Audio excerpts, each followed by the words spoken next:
Agenda is the Pledge of Allegiance, and followed by that will be a silent moment of reflection. So please remain standing. I pledge allegiance to the flag of the United States of America and to the republic for which it stands, one nation, under God, indivisible, with liberty and justice for all.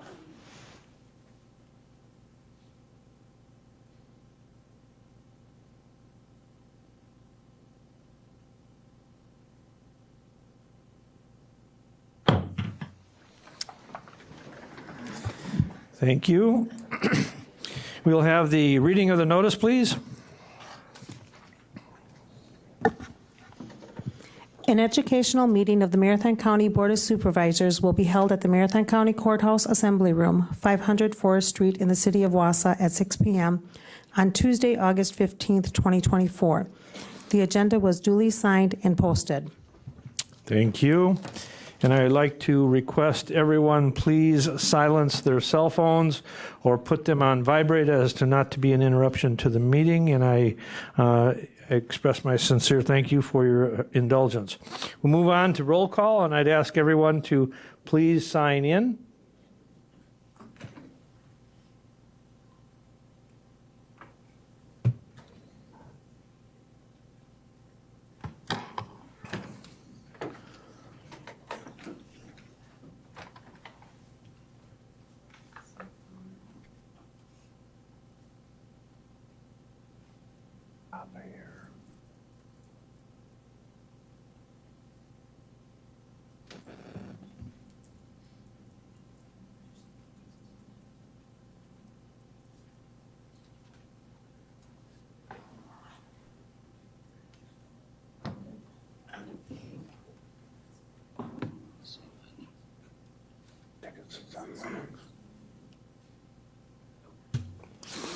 Thank you. I'd like to welcome all of the visitors that we have with us this evening, including the viewing audience, and thank you for your interest in county government. And we will move on to public comment. We have 4 people that have signed up to address the board.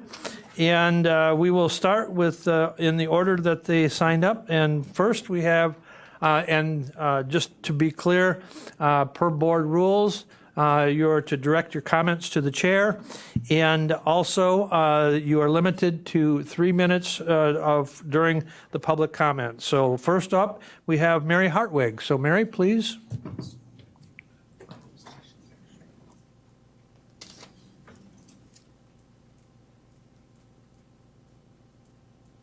Yeah, right there. Good evening. I am here tonight as a resident of Marathon County to speak in opposition of the unconditional county guarantee and loan to Bug Tussle derived from a new bond issue. I'm not opposed to the broadband infrastructure, but I am opposed to a loan to a private entity, LLC. I'm a CPA with a license in Arizona. I'm a former commercial loan auditor for M&I Bank. I'm a former controller for the Phoenix Art Museum, where I accounted for the museum's municipal bonds for site infrastructure. Last night I went through hundreds of pages of nearly the 400 that was in the packet relating to this final resolution. I will state that I did not complete reviewing all pages. The loan request is for $4 million, or $12 million, $4 million of which is completely unrelated to the infrastructure that Bug Tussle 2 will be constructing. That additional $4 million will be set aside by Bug Tussle and used to make principal and interest payments back to the county. They will be using county money to pay the county at the full risk and obligation of the county.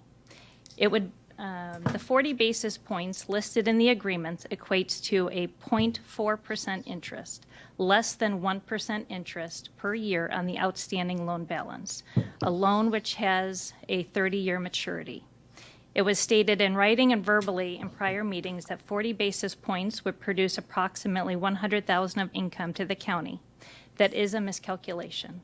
If you amortize $12 million in principal at the 0.5% interest rate, that's only $48,000 per year the first year.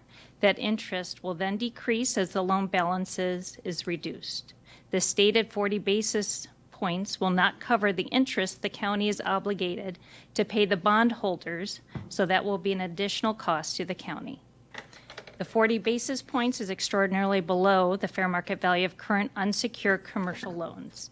This loan is unsecured as described on page 100 of the PDF, where it says the promissory note will be unsecured and a general obligation of the borrower. No commercial lender would provide an unsecured loan for this amount, and the county is not a lender to private entity LLCs. Additionally, Bug Tussle would be able to invest the $4 million and earn a greater interest rate than the 40 basis points that it pays the county. Numerous times throughout the 400 pages, it states that Hilbert Communications, the parent company, is not obligated to make any loan payments. Bug Tussle II and Hilbert have no risk whatsoever. The county will unconditionally guarantee the bond obligation, which includes the bond issuance of $12 million, plus the related interest to bondholders, which far exceeds the 40 basis points that we would receive. Bug Tussle is a newly formed private LLC for the special purpose solely to undertake the project, and is wholly owned by Hilbert Communications, per page 79 of the PDF. Page 106 states that timely payment of all indebtedness of the borrower, including the debt service on the Series 2024 bonds, will depend on the borrower's ability to operate the project and the ability to generate revenue solely from this project, sufficient to pay for all operating expenses and debt service. The borrower's revenues depend upon its sale of wireless internet and telephone communications to businesses, governmental units, residents in the rural communities. That is important because the revenue generated from the 16 towers it touts as active in Marathon County will not be used to repay this loan. Page 99 of the PDF states that Bug Tussle II will voluntarily provide annual updates, not even financial statements, to the county for the 2 years for the duration of the project construction. During this time, they will be making loan payments to the county with the county money. After 2 years, they are not obligated to provide financial statements to the county when it matters most, when there is a high probability of default if they do not make revenue projections on this project.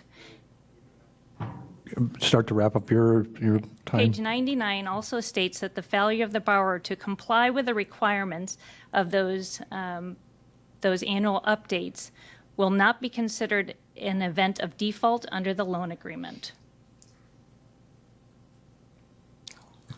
Thank you. Stop there. Thank you. Next, we have Chet Street. Chet, please.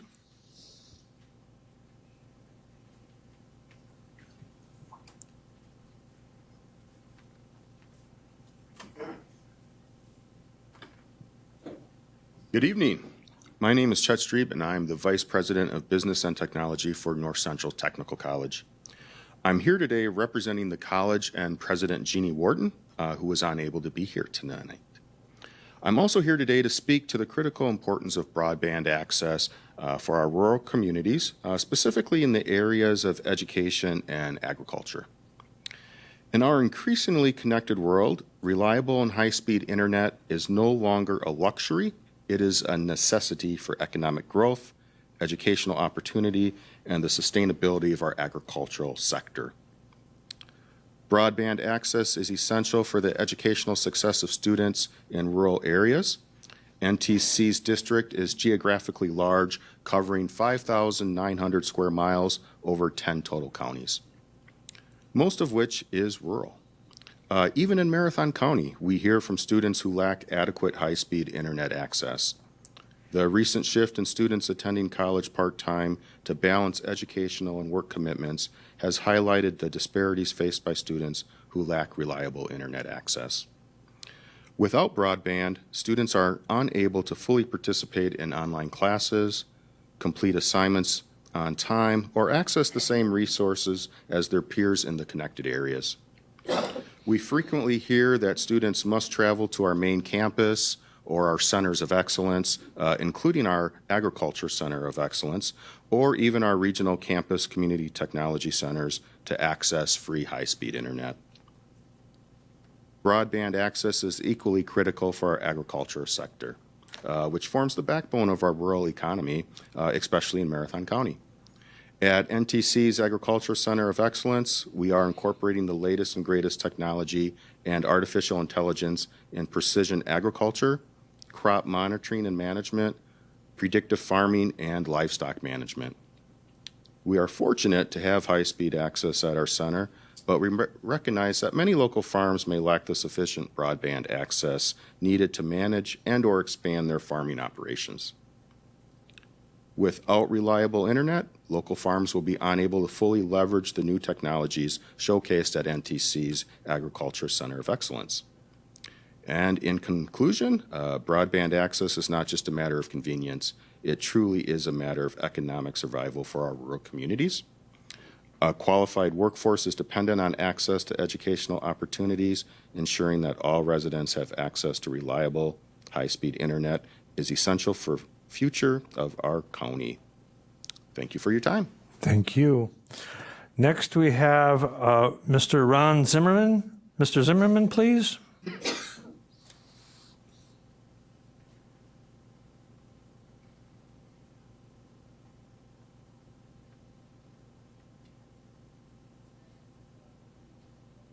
I'm Ron Zimmerman. I'm chairman of the town of Harrison in Marathon County. And broadband is something that's much needed in our township. We need, especially for a farming community that we have there. It's in this day and age, agriculture almost is dependent on it with just to keep tractors and farm machinery going. Farmers grumble about it. It's getting more and more computerized all the time, and the difficulty to keep things going is dependent on having the broadband.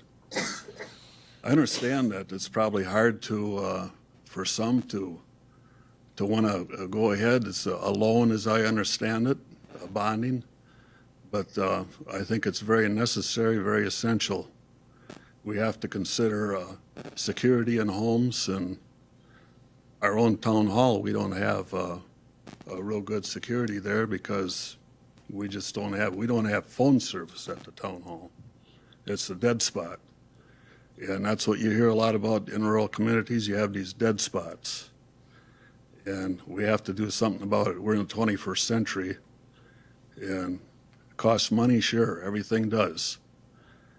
Costs too much? That's what they said about the rural electrification program in the 1930s. That made the United States the breadbasket of the world. So I think it's very essential that we take a hard look at this and pass this bonding. Thank you for your time. Thank you. And last but not least, we have Mr. Andy Anderson. Mr. Anderson?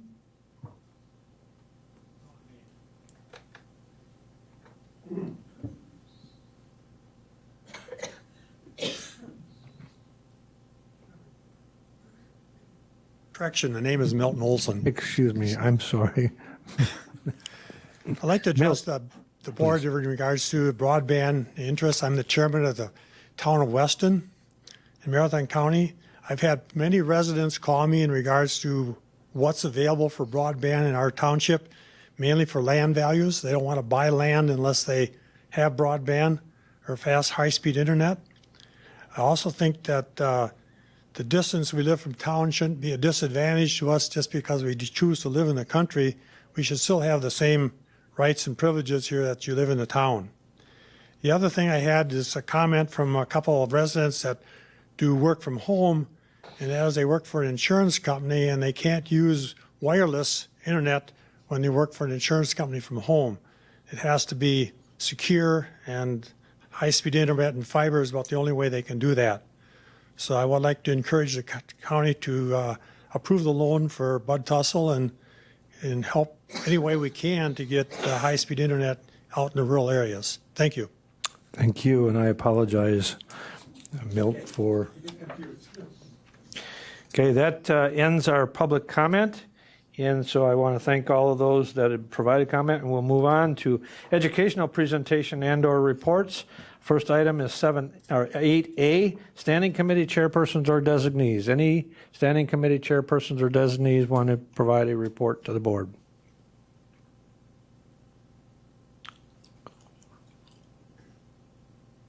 Okay. We will move on to item 8B, a presentation on county forests. We have Rebecca Ludke, Executive Director from the Wisconsin County Forest Association, and Doug Brown, the County Forests and Public Land Specialist from Wisconsin Department of Natural Resources. But first, I would like to invite to the podium our Marathon County's Forester, Tom Loveland. Thank you, Chair Gibbs. Good evening. Appreciate the time tonight to give you a little introduction to some of you that don't know what county forests are. Maybe some of you do. I noticed a few faces here that I recognize over the last 28 years that I've been here. Tonight we have Rebecca and Doug to give the presentation. Rebecca is the Executive Director of the Wisconsin County Forest Association based in Merrill. WCFA is a nonprofit organization established in 1968 to provide a collaborative forum for considering issues, legislation, and policies of its 30-member counties who collectively manage over 2.4 million acres of forest land in Wisconsin. Rebecca has a degree in forestry from Iowa State University and joined WCFA in 2019 after working for the Minnesota Department of Natural Resources Division of Forestry for 14 years.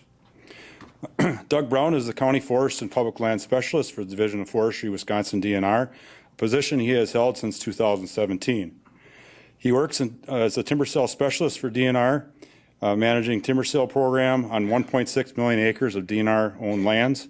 Doug has also worked for Buer Sawmill and Prentice, Lincoln County Forestry, and I hired him in 2002, and he worked here for 14 years in Marathon County as the county forester. Doug also has a degree in forest management from UW-Stevens Point. Doug and Rebecca will begin doing the presentation tonight and an overview of the County Forest Program and Wisconsin County Forest Association. And at the end, I'll come back and kind of tie things together and try to contribute to the importance of county forestry in Marathon County. So Rebecca and Doug.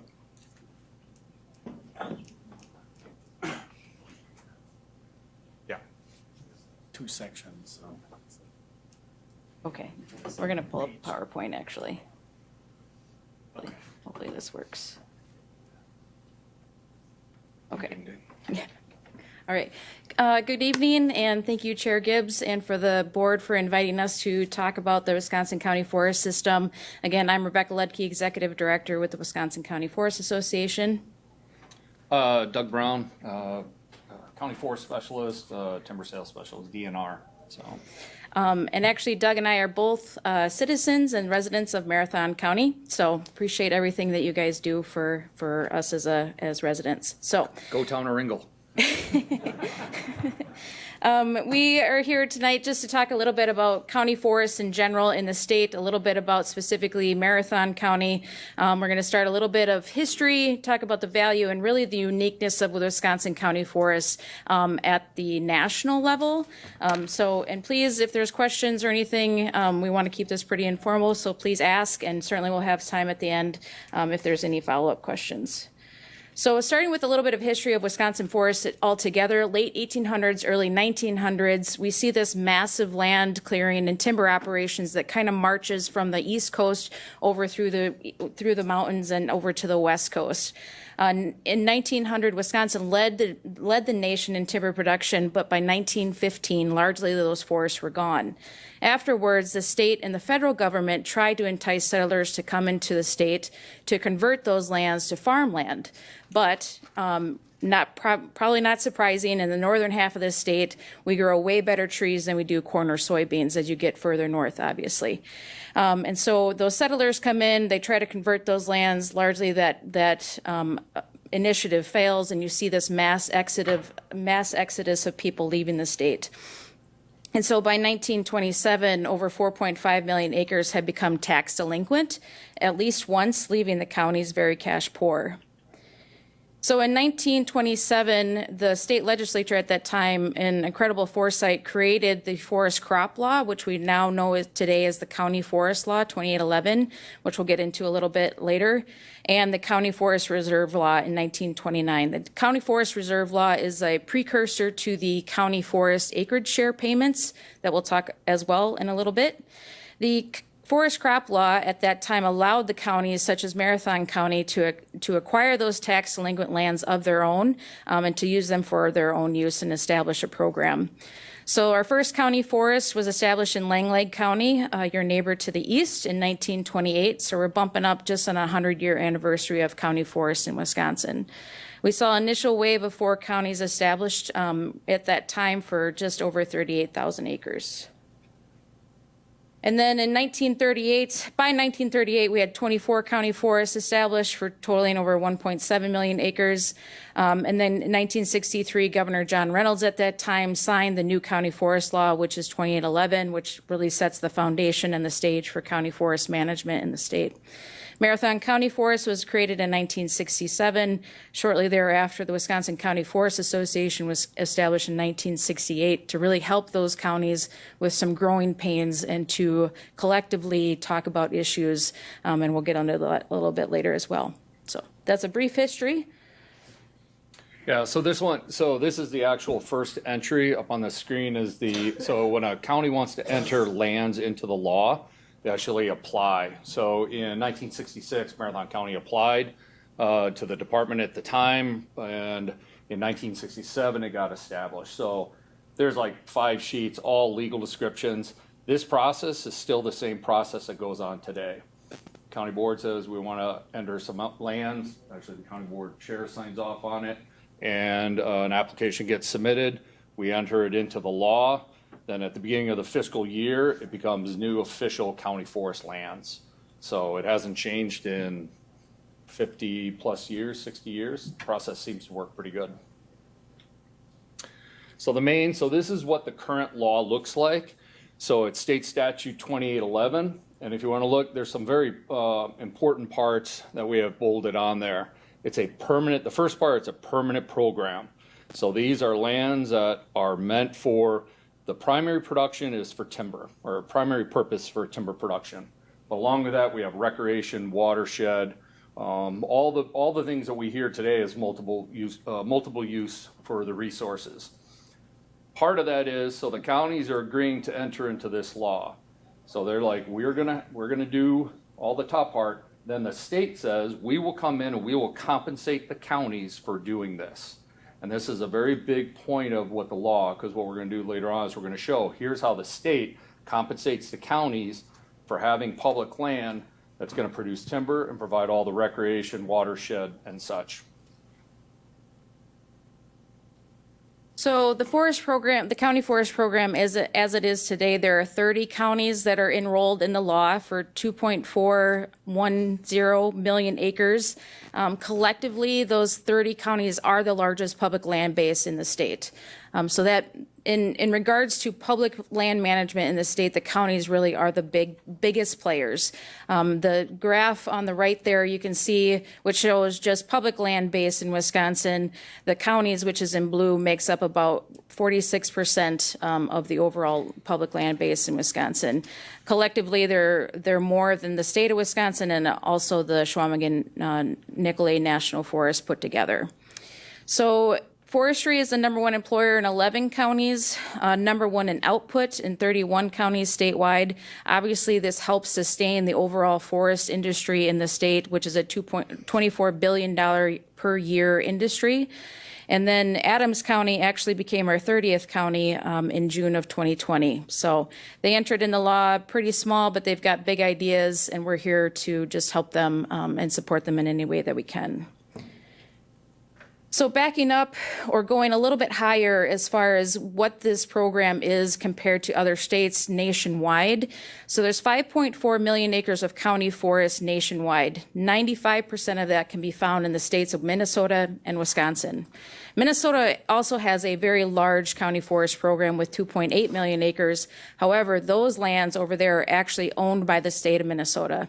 Over there, the state of Minnesota says counties will retain ownership of it, but we give you permission and give you all of the flexibility to manage those lands as your own, which they do. But largely the ownership is retained by the state of Minnesota. Over here in Wisconsin, again, 2.4 plus million acres, but you guys as counties own those acres as your own. So that's a really big difference between the two states. The other 5% of the 5.4 million acres occurs a little bit in Oregon, Michigan, New York, Washington, and Pennsylvania. So if you take this system that we have here in Wisconsin with the county forests, it's really a very, very unique, very one-of-a-kind program nationwide. There's nothing else like it. You have the largest public landholder. The county owns those lands. There's this very dovetail relationship with the DNR, which is founded in 2811. And we also have this very robust and active association that supports those programs. So here's the 30 counties, pretty heavy to the north with a central swath. So smallest is Adams County, 140 acres. They just did do a purchase of 600 acres of the old timberlands. The largest is Douglas County, a little over 280,000 acres. And so it's a pretty good range between, if you want to consider it small, medium, and very large land holdings. So it is unique. This is the half of my primary role is working directly with all 30 county forest administrators. And so in ensuring that the counties remain compliant with the law, and as well as that the state remains compliant with the law with providing the services and compensating the counties as such. So the acres kind of keep slowly going up every year. It is, you buy little 40s and 80s, and in some cases in the north where there's still larger timberland bases still left, like Bayfield is trying to pick up the last holding of the old timber company, the old O&I lands or consolidated before they get completely broken up. So yeah, the program keeps expanding and there's a lot that's going on. So harkening back to 2011, one of the primary purposes, right, is timber production. So these are the numbers collectively for the 30 counties in 2023. We received $36.0 million in receipts compared to the state lands, which was 11.3. So we produced 3 times the amount of volume and value of the state. 3.6 million, give or take, was given to the townships. So also within state statute, the counties are required to give a minimum of 10% of the gross timber receipts back to the townships in which those lands lie. Some counties give a little bit more, but at a minimum, you have to do 10%. Also, we closed out 800 and almost 810,000 court equivalents over 563 sales, 40,000 plus acres. So really, I just want to emphasize between the two graphs, whether you're looking at volume and value between the county forest, which is in blue, the Chequamegon-Nicolet National Forest in gray, and the state lands in green, is really that difference and that impact that the county forests collectively have on our forest industry as a whole. Again, the county forests are the biggest players in the state as far as timber production on public lands. Also up there with timber production as far as a number one priority is motorized and non-motorized recreation opportunities. We like to say that outdoor tourism in Wisconsin really depends on county forests. Nearly 1,800 miles of ATV trails across county forests, which equates to 85% of the publicly funded trails in Wisconsin are exist on county forests. So if you're riding an ATV in the north, you very well are crossing a county forest. Over 8,400 miles of snowmobile trails, lots of boat landings. The Ice Age Trail crosses 9 of our county forests, lots of hiking, snowshoeing cross country, lots of camping and things like that. I will give a shout out to the 9 Mile Recreation and Timber Area, which we have here in our county. It is a gem. It is nowhere else in the state where you find something like 9 Mile, where you have both timber and recreation in coordination. It's impressive, and you guys should be very proud of your department for managing a situation in a landscape such as 9 Mile. I do use 9 Mile as an example for other counties. When they go, oh, we got a pretty good rec program, I said, you may, but you don't have what 9 Mile is. As intensive as it is with the forest production. One, it's also pretty beautiful also because I managed it for about 15 years, so that helps out. But there are a lot, and I said, if you want to find a model of how to do it, I say, talk to Tom down here. It truly is a gem that you will not find anywhere in this state for everything that's going on, so. So part of the other with the county, so has everybody heard of forest certification? For the most part, basically, it's like an ISO if you're in the corporate world. What is it, 5,000, 10,000, whatever, pick a number after ISO. Same thing, it's a third party comes in and says, hey, we have a set of standards. The counties, 27 of the 30 counties are forest certified to either one of 2 different third party certifications. This is a demand by the pulp market, by the pulp mills. Back in the day, it would have been Verso or now it's Biller and all them. They said, we need it because they're suppliers. So the counties, Marathon is SFI only. Some counties are dual. So there's 2 counties right now that are just FSC. It's one standard. It's a real international standard. There's 5 that are SFI. That's a North American based. And then the rest are dual.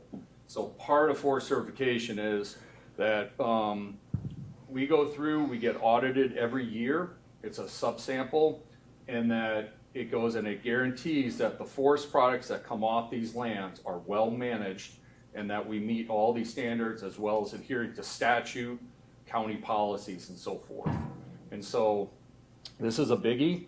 Overall, the state pays for this fee. It's not free. I mean, we're paying a third-party company to audit the counties. So the state flips a bill at about a little over 30-some-odd thousand a year on behalf of the counties. So we just came off of a full recertification, happens every 5 years. The County Forest Program, once again, this is our back-to-back in terms of recertifications every 5 years, a fully clean audit.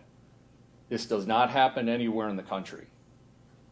This program is the best run public land program in the nation, hands down. Nobody can touch it. Nobody gets clean audits when you're getting a full, complete exam. And they've done it twice now.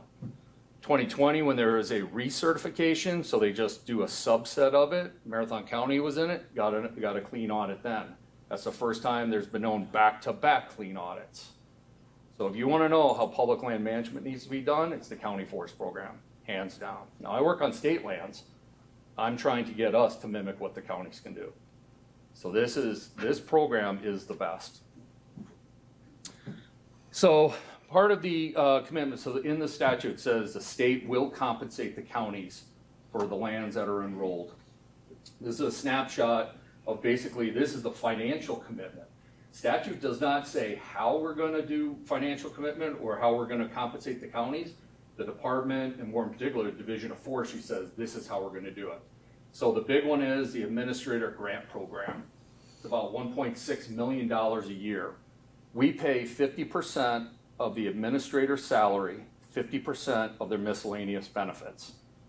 So for every administrator, if they're a degreed forester, we're picking up half the bill.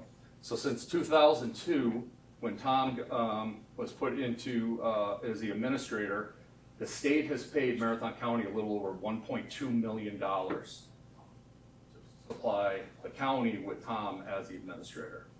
So this is an annual, this is a very large, but it's all seg money. This is one that we put out every year, well, basically about 1.6. We offer free loans. We're the best bank in the country when it comes to offering loans to the County Forest Program. 0% interest. There's no end to the term of the loan. For every one cord they cut, they pay us 20% of the revenue. But we don't tell them they have to, but it's whenever that loan, we just charge them. So they can borrow. We've had a county up to $1 million. Yep. And then they just keep slowly paying it off. And so can't find a bank that'll do that. We give discounts on state nursery. The town revenue, so it's a town acreage share payment. The state pays on behalf of the county to the towns that have county forest land 63 cents an acre. So the two payment to the towns, the county pays 10% of state of their revenues, and the state comes in, so we'll pay 63 cents for every acre for the county. We got a question, Supervisor Hagan? Question? Oh, okay, you had, sorry, Oh, go ahead. I Yeah, apologize. the covered forest cert, about a little over 30,000 a year. We also provide wildlife habitat grant. So this is for all the 30 counties, a little over 112,000 a year. KN stewardship, so for any of those so it's Knowles Nelson stewardship program. I get a segregated account about $3 million a year. This is so a county forest can say, I want to buy some land. The state will pay half of that price, and half of the appraisal and half of the miscellaneous cost. Marathon County has taken advantage of that over the years. Last one was a 40 acre. We had a 40 acre purchase. We had the one down, a couple of 80s. Anyway, Marathon. So this is a biggie. The state will pay for half of that cost. The county has to come up with their other half. The other is gas tax roads. County forests have their own gas tax road. DOT, the DNR to DOT pays the counties $320,000 a year for the gas tax roads that are county forests. Altogether, it's a little over $8 million a year is what the total, basically, I'm not going to say it a budget, eligible revenue or funding that can go from the state to the counties to compensate them so that we meet our end of the statute. So none of this is in statute, but it's just part of, it's like, how do we compensate? The department also provides up to 46,000 hours of technical work. So that our employees, not including time like me, that work directly on the county forest. So we have liaisons and liaisons assigned to every county forest, plus we have other staff. So in Marathon County, there's about 670 hours of technical. So that's basically a forester. You get a free forester. Larger counties, obviously, they get more hours.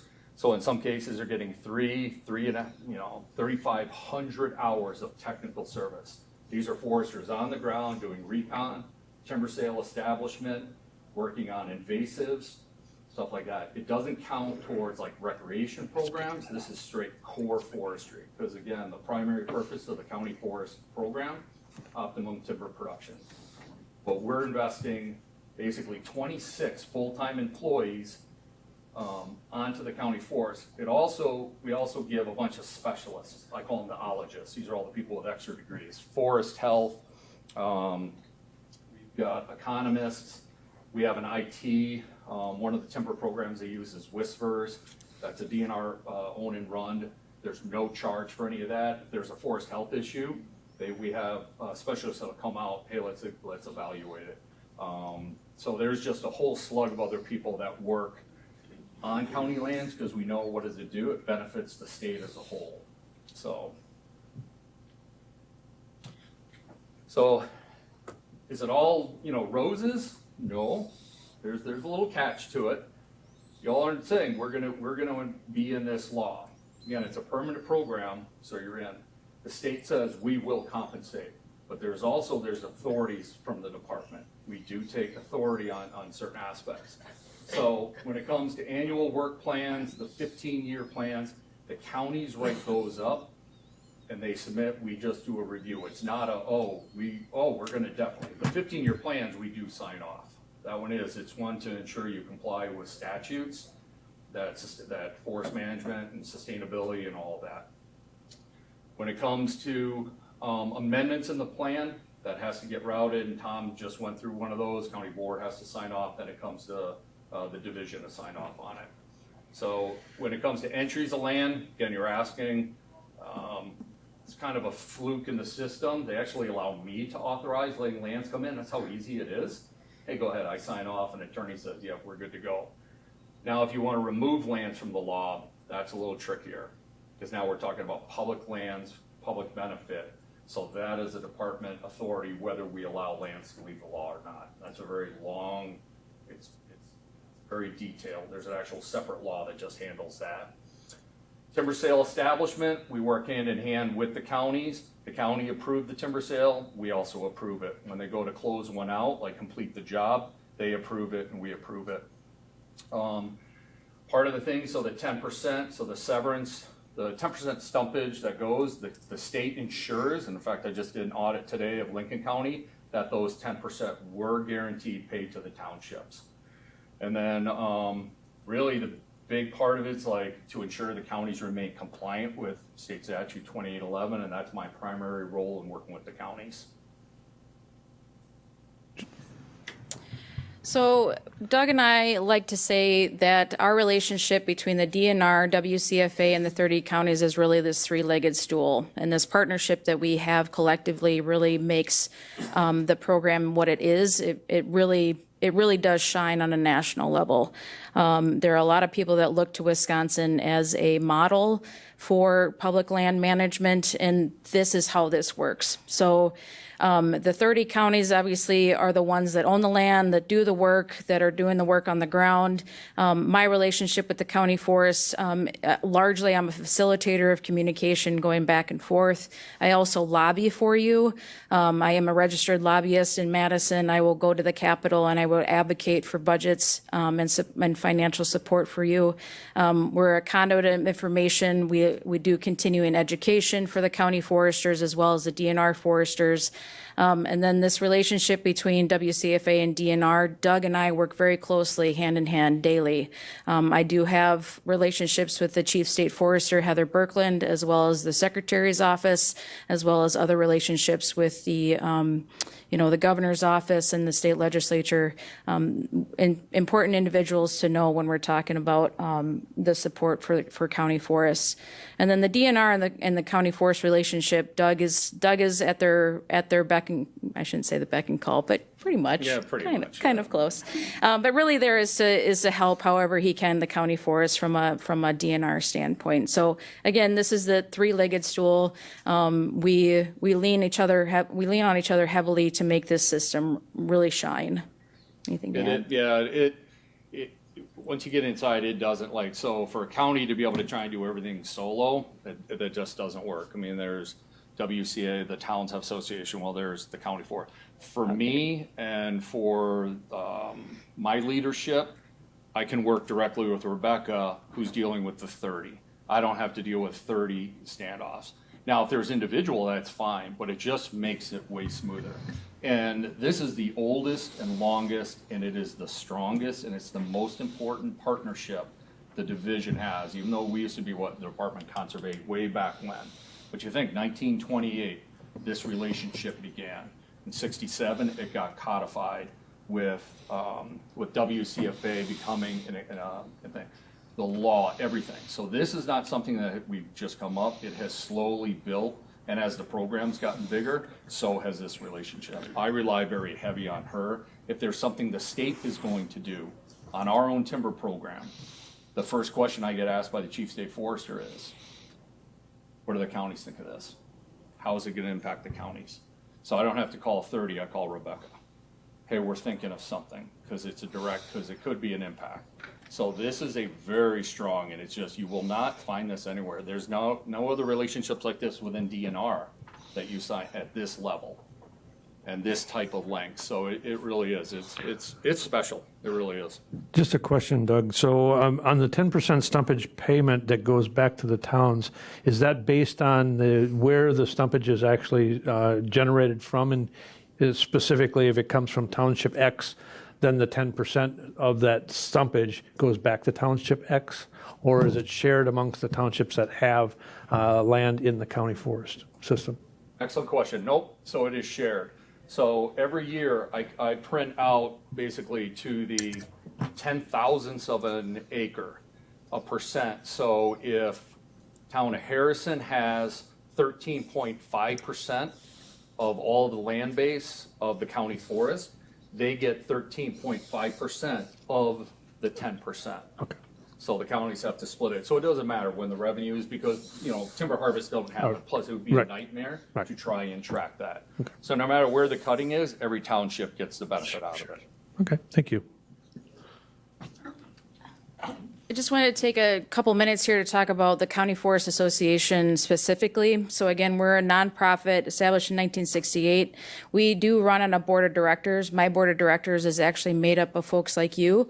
Rick Seefeld is actually a board member of mine. So prior to Rick, Arnie Schley, rest in peace, was a board member for a very long time, as well as thank you. Elroy Zemke, thank you, was on our board for a very long time. So it's important for us as an association to have a relationship with the county, for not just the county forest staff, but with the county committees, the county boards, things like that. We have a strategic plan and an operating budget. We have lots of committees. Tom Loveland helps us out quite a bit on sitting on a number of our committees, and generally really appreciate all the input. We have 4 staff. I am the only full-time staff. I have 2 guys part-time that work for me as an assistant and then a technical advisor for the counties. And then we also do contract with a lobbyist in Madison. All 30 counties that have a county forest program are members of our association. So it's very much a group effort, all the counties put in. And our primary objective is really to provide a forum for those 30 counties to collaborate. Instead of each individual county kind of doing their own thing, they work through this association to really lean on each other for questions and what are you guys doing over here? How do you handle that? WCFA also provides leadership and counsel to the county forests. We advocate on your behalf, like I mentioned before. I am a registered lobbyist, and with the state budget coming here shortly, after the first of the year, I will be in Madison looking for financial support of the county forests. We also act as a liaison and a rep, so I work also closely with I sit on the council, the Governor's Council on Forestry. I work very closely also with WCA. WCA does know our legislative priorities right now. I've had multiple conversations with them.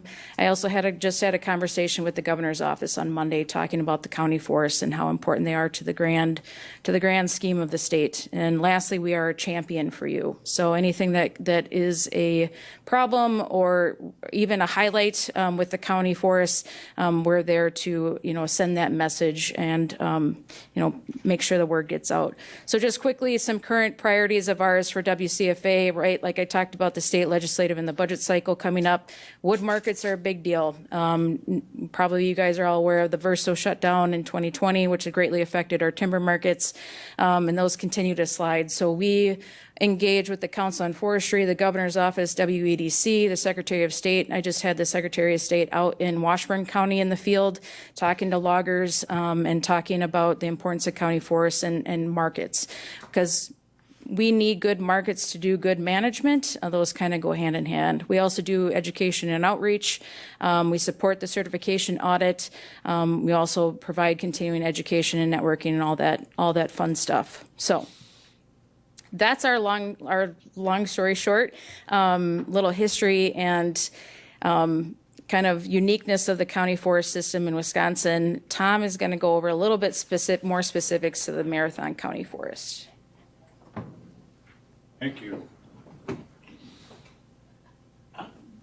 Where do I get the next slide here? Center? Okay. You had it? Yeah, it was up. Uh-oh.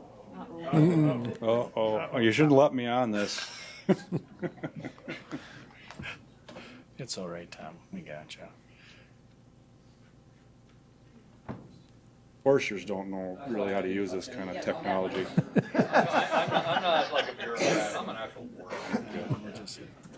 So if I just want to go ahead Trees. and go forward. Okay. All right. Thank you. Again, technologically not advanced here.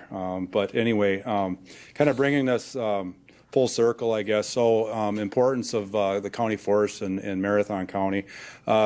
Just wanted to point out to the folks, there's a lot of bar graphs on here. The most important thing on here is this is a 20-year period. Over the 20 years, our expenses in the County Forestry Division has stayed relatively the same or flat, which is good. We can do a lot of things with some of the grants and aids that we get, so our expenses have stayed relatively flat. The green is actual total timber sale revenue for the 20 years, and then the blue, some of those blue in the bottom are negative. wood markets and timber harvesting rely a lot on markets and weather. If you don't have a good winter like we didn't have the last year, these contractors can't get in the woods and cut and harvest their wood. So some of these blue marks down there were winters where a lot of the contractors couldn't get in. But that said, over the 20-year period, total revenue for the County Forestry Division has almost been $8 million. Total expenses just under $7 million. So really, the County Forestry Division over the last 20 years has put $1.15 million into the general fund. We don't cost the county anything to run the County Forestry Division. The recreation is aside, but it's the County Forestry Division and the timber program that we're primarily looking at here. Just one quick example of a timber sale that we had a couple of years ago in 9 Mile off of Springbrook Road, Highway K, down on the way to Mosinee. We had a 60-acre sale. It was a clear cut at the time in 2020, but it was planted in 1940 in red pine. We had 11 timber sales since 1970 on that site, and one final harvest in 2020. Revenue from all sales was just under $450,000, which is almost $7,500 an acre. That's a pretty good return on the investment. But that said, we do now have to go back and reforest it. We are foresters. We want to see that this land get put back in trees. So we went back and we site prepared it. We purchased seedlings. We hired a planting contractor to plant it and had some delivery and shipping costs. So we put $34,000 back into it, or $567 an acre. But if you take that, $7,000 an acre, not too bad, I would argue. And then that just goes and starts the cycle of new timber sales. Or another timber sale, first timber sale on this could be 2050, and then 6 or 7 timber sales after that. And it typically the wood markets go up, so I would estimate that the county will be receiving a lot more money on the timber sales for this individual site. Direct and indirect impact, just to Marathon County now. The forest products industry is ranked first in number of employees and second in terms of the industry output in the county. One would think agriculture is very important in Marathon County. You'd think they'd have maybe more employees, but actually it's the forest products industry as number one ranked in the terms of number of employees. Average annual income in the forest products industry is about $73,000. That's $15,000 higher than the county average. It does reimburse and it does give a living wage to those families that live here. Every 10 jobs in the forest products industry is supported by 9 jobs within the county. And then every $1 million of output in the forest products industry generates another $336,000 of output in the county. So that's just the economic benefits of county forests and your county forests. It's the 30,714 acres, and we're a relatively small county forest in relation to all the rest of the county forests. We're, I think, the 22nd smallest. There's some social benefits to the county-owned lands, environmental. Talk about quality of life. If we didn't have the quality of life things that we do here in Marathon County, you wouldn't get people to come and live and stay and build a family and go to school here. I can tell you, back when I first started in the late 90s here, I ran into somebody out at 9 Mile. They were skiing. It was winter, and stopped and talked to him, and we just got to chatting, and he says, you know what? I said, you're doing a good job out here with your timber production and the recreation that goes here. And I said, well, you know, what do you do? What brought you here? And he goes, well, I had an offer as a doctor here at Aspirus. And he says, the only reason I came to Marathon County was because of the great cross-country ski trails and skiing that we have out at 9 Mile. And that opened my eyes as people are actually moving here to live here for the county forest and some of the quality of life things that we have. Wildlife habitat, watershed protection, and a lot more. We have a lot of different things that happen on the county forest. You know, I had to write them down, and I'm just going to go over them real quick. Cross-country skiing, we have summer and winter mountain biking, snowshoeing, horseback riding, snowmobiling, hunting, hiking, nature study, timber harvest. We have facility rentals, we have weddings, reunions, cross-country, high school running races, and other events just at 9 Mile. So one can imagine some might step on other people's toes out there once in a while. So back in 1998, a county board went and created an ordinance that has 11-member citizen advisory subcommittee that I work with. We meet quarterly, and we talk about issues and things that are going on at 9 Mile and other county forests. And everybody sort of gets things out there on the table, and we work through and we compromise. We compromise a lot. Not every one group is the most important out at 9 Mile or any other county forest. So that's an important thing to remind others is your recreation or your event out there is important, but you have to get along with everybody else.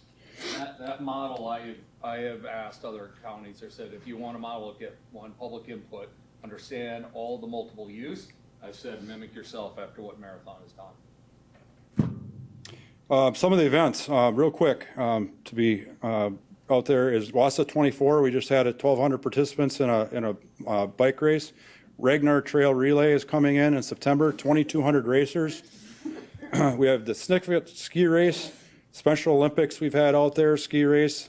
Again, I mentioned the high school cross-country running races, Iron Bowl Granite Grinder. We had the National Interscholastic Cycling Association high school bike race with about 1,000 or 1,200 participants out there in previous years. We also were the home of the Badger State Games for many years.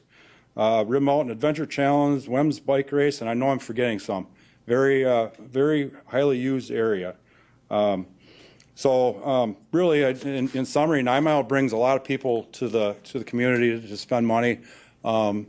Puts heads in beds, and the sales tax, it does contribute to the economy of Marathon County. So, and it also helps keep Marathon County, the strategic plan, as being the healthiest, safest, and most prosperous county in Wisconsin. So with that, I'll end there and open it up for any questions if we have any time, Chair Gibbs. Thank you. Yes, we do. Supervisor Seefeld, please. Thank you, Mr. Chair. I just want to thank Rebecca and Doug for coming for the great presentation, and for Tom for all the work he does with the forestry programs. One question, Marathon County is SFI. What is the advantage of doing the dual, the FC or FSC and FSI? So for FSC, it's Forest Stewardship Council. It's Coke and Pepsi. There are two brands that are competing for acres. FSC is international right now. They're got to watch myself. I'm DNR. I wouldn't say marketability of your timber. There isn't. It's certified wood, and so it goes. SFI is a far easier standard. It aligns better with how we do forest operations, recreation, everything in North America. FSC is international. It's a far more difficult, and it's getting more difficult. But as long as you're certified, that seems to be the end result with the mills. Are you certified? Yes. They get their credits, and then they sell their credits, and they keep their brand, and then they can just keep pushing their brand. Thank you. Other questions? Any other questions? If not, I want to thank Rebecca, Doug, and Tom for a great presentation, and keep up the good work on our county forests and providing the quality of life that it does for Marathon County. Thank you. Thank you. Thank you. We'll move on to review and discussion for Tuesday's meeting agenda items. And just a side note to any of the viewing audience, we have 23 supervisors in person and 11 supervisors that have joined by WebEx. So we'll move on to item number 9, appointments, the Rib Mountain Metropolitan Sewerage District, Jim Paul and Darren Westover. Any questions on those appointments?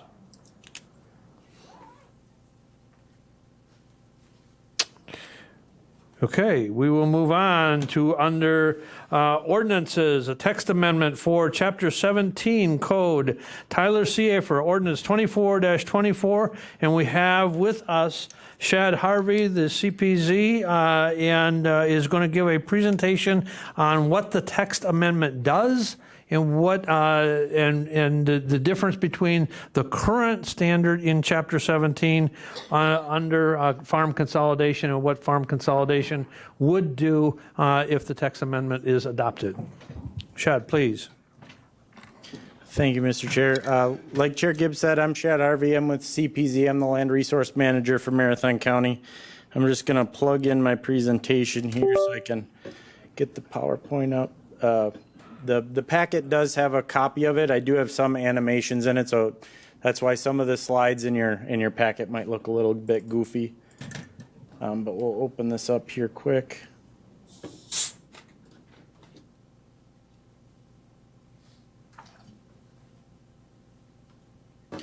All right, so essentially what we wanted to put together is just to give the board a little bit of an understanding of what farm consolidations are now, and also what farm consolidations would be with the amendment.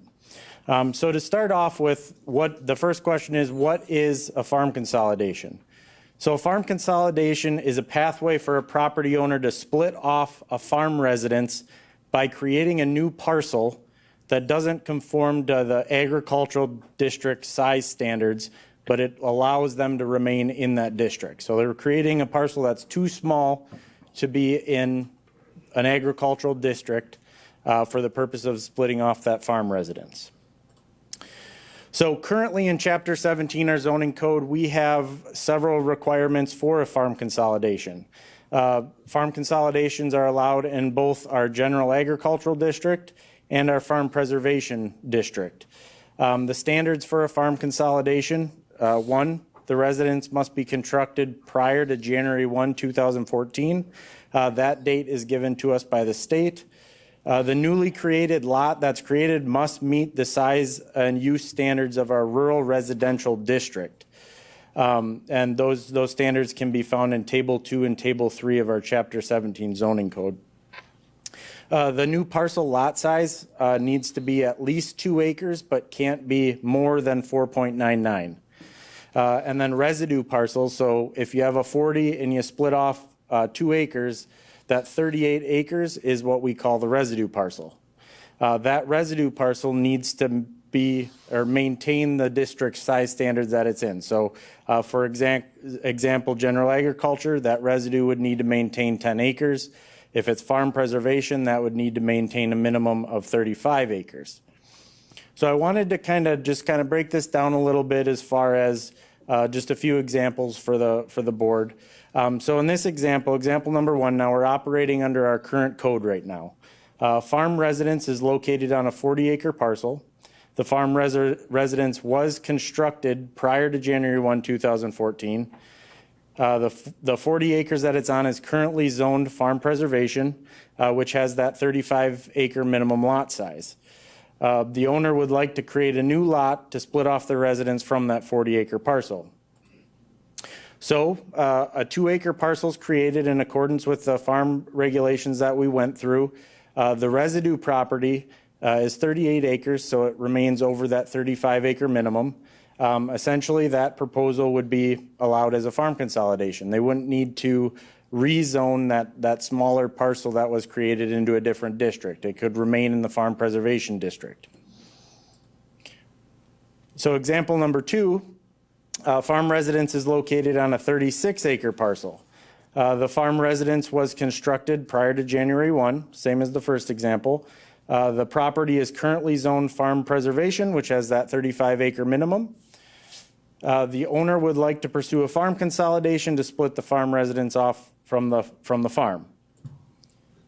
So in this example, the 2 acres is split off from that 36-acre parcel, creating that residue of 34 acres. Because that residue does not meet the size standards of the farm preservation district, this would not be allowed to be a farm consolidation, and they would have to go through the rezone process to rezone that 2-acre parcel into a district such as rural residential, which has a smaller lot size. Now, an alternative to that option, so we're adding a little bit of complexity into this one, but let's say the same property owner that owns that 36-acre parcel that they want to split the 2 acres off, making it 34, owns a 40-acre parcel to the north. What could happen is that residue parcel could be combined with that other 40 acres, creating a 74-acre parcel. That 74-acre parcel now becomes a compliant farm preservation lot. It's over the 35 acres, and they're able to split off that 2-acre portion and remain in the district because it's an allowed farm consolidation. One last example here for under the current code. We have a home that's on a 40-acre parcel. Again, it's built before January 1, 2014, and it's on 40 acres with that 35-acre minimum. Now, the property owner comes in and they want to move the house to a different location. So let's say they move it on May 1st, 24.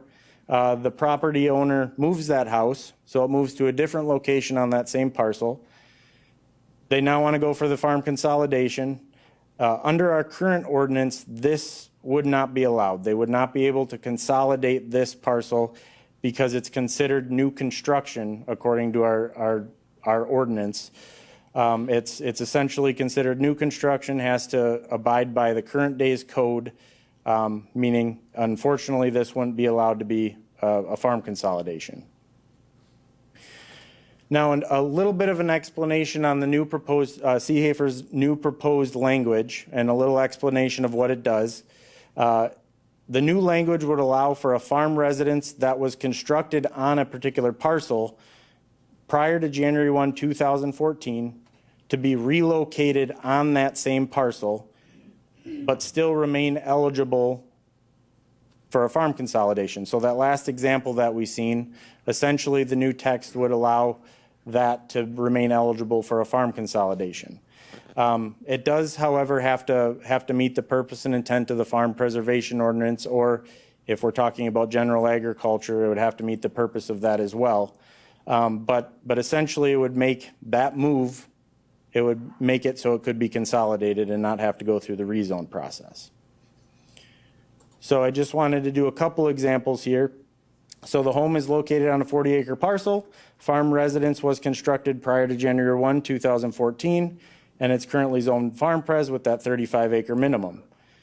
The property owner relocates the home to a different location on the property, May 1st of 2024, and they want to split that house off now. So under Mr. Seehafer's proposed text amendment, that would now be allowed. You would have essentially, you could have your 2-acre parcel, the residue remains over 38 acres. That would be a compliant parcel, farm consolidation. So I did want to just do the Seehafer Farm example as well, just to give the board a little bit of an idea of what the proposed consolidation is. So we're starting out here with a parcel, and this comes from the certified survey maps. I just inserted the acreages here. My drawing is not to scale. We have a parcel that's roughly 38 acres, and one that's 36. So the home was moved to a different location on the 36-acre parcel. The proposal is to consolidate off around 2 acres, which in turn would make this parcel under the farm preservation. It would be under the 35-acre minimum. So under our current code, that relocation there would disqualify from it being able to get a farm consolidation. Under Mr. Seehafer's proposed text amendment, it would allow for this to still get a farm consolidation as long as it follows those other standards. So for this to be a compliant farm consolidation, what would need to happen is these 2 parcels would need to be combined, and the proposal is to combine them into about a 72-acre parcel. So under Mr. Seehafer's proposed language, this would be an allowable farm consolidation. Under our current language, because that house was moved, it would not be. I know I kind of went through those pretty quick, but if there are any questions, I'd be happy to address them. I'm hoping that was helpful to give you an idea of kind of what a consolidation actually is. Questions for Shad?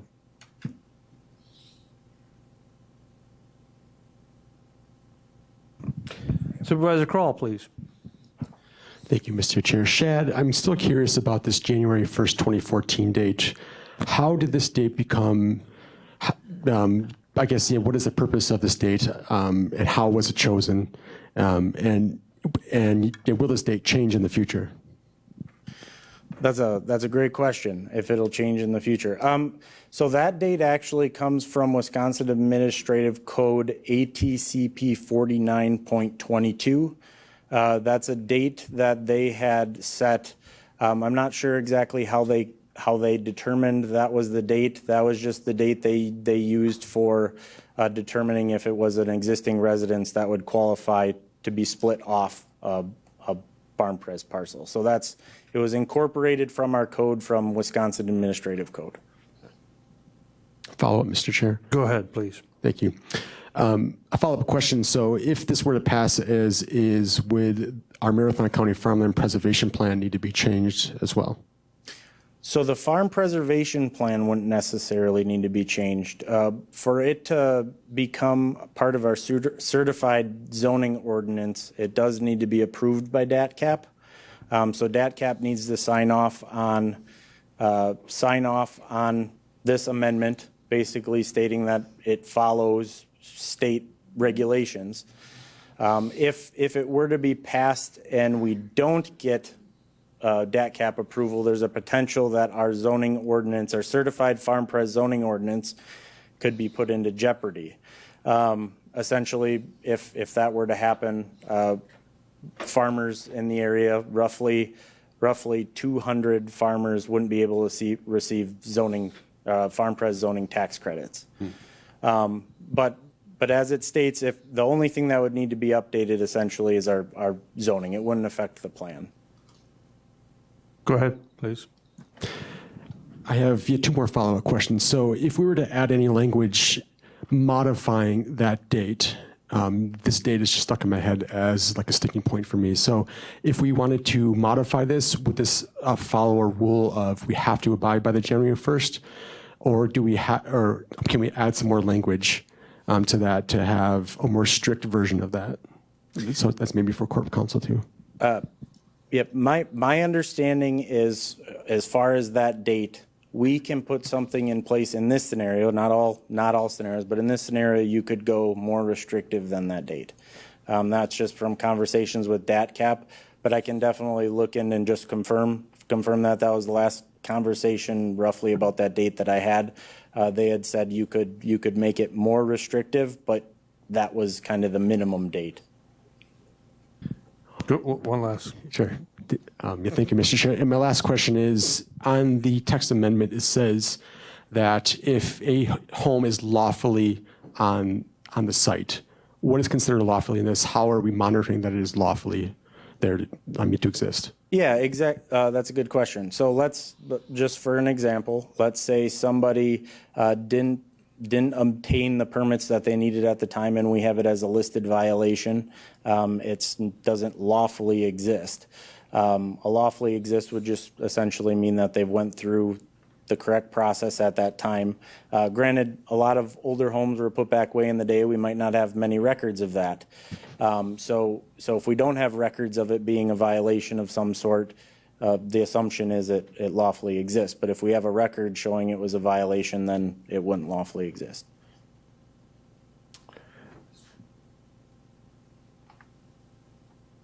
So I think the point that is being made that as far as more restrictive means that the date would have to be prior to January 1, 2014. That would be more restrictive rather than less restrictive. Correct, yep. Okay. Supervisor Seibert, please. Thank you, Chairman Gibbs. My question is back to this date.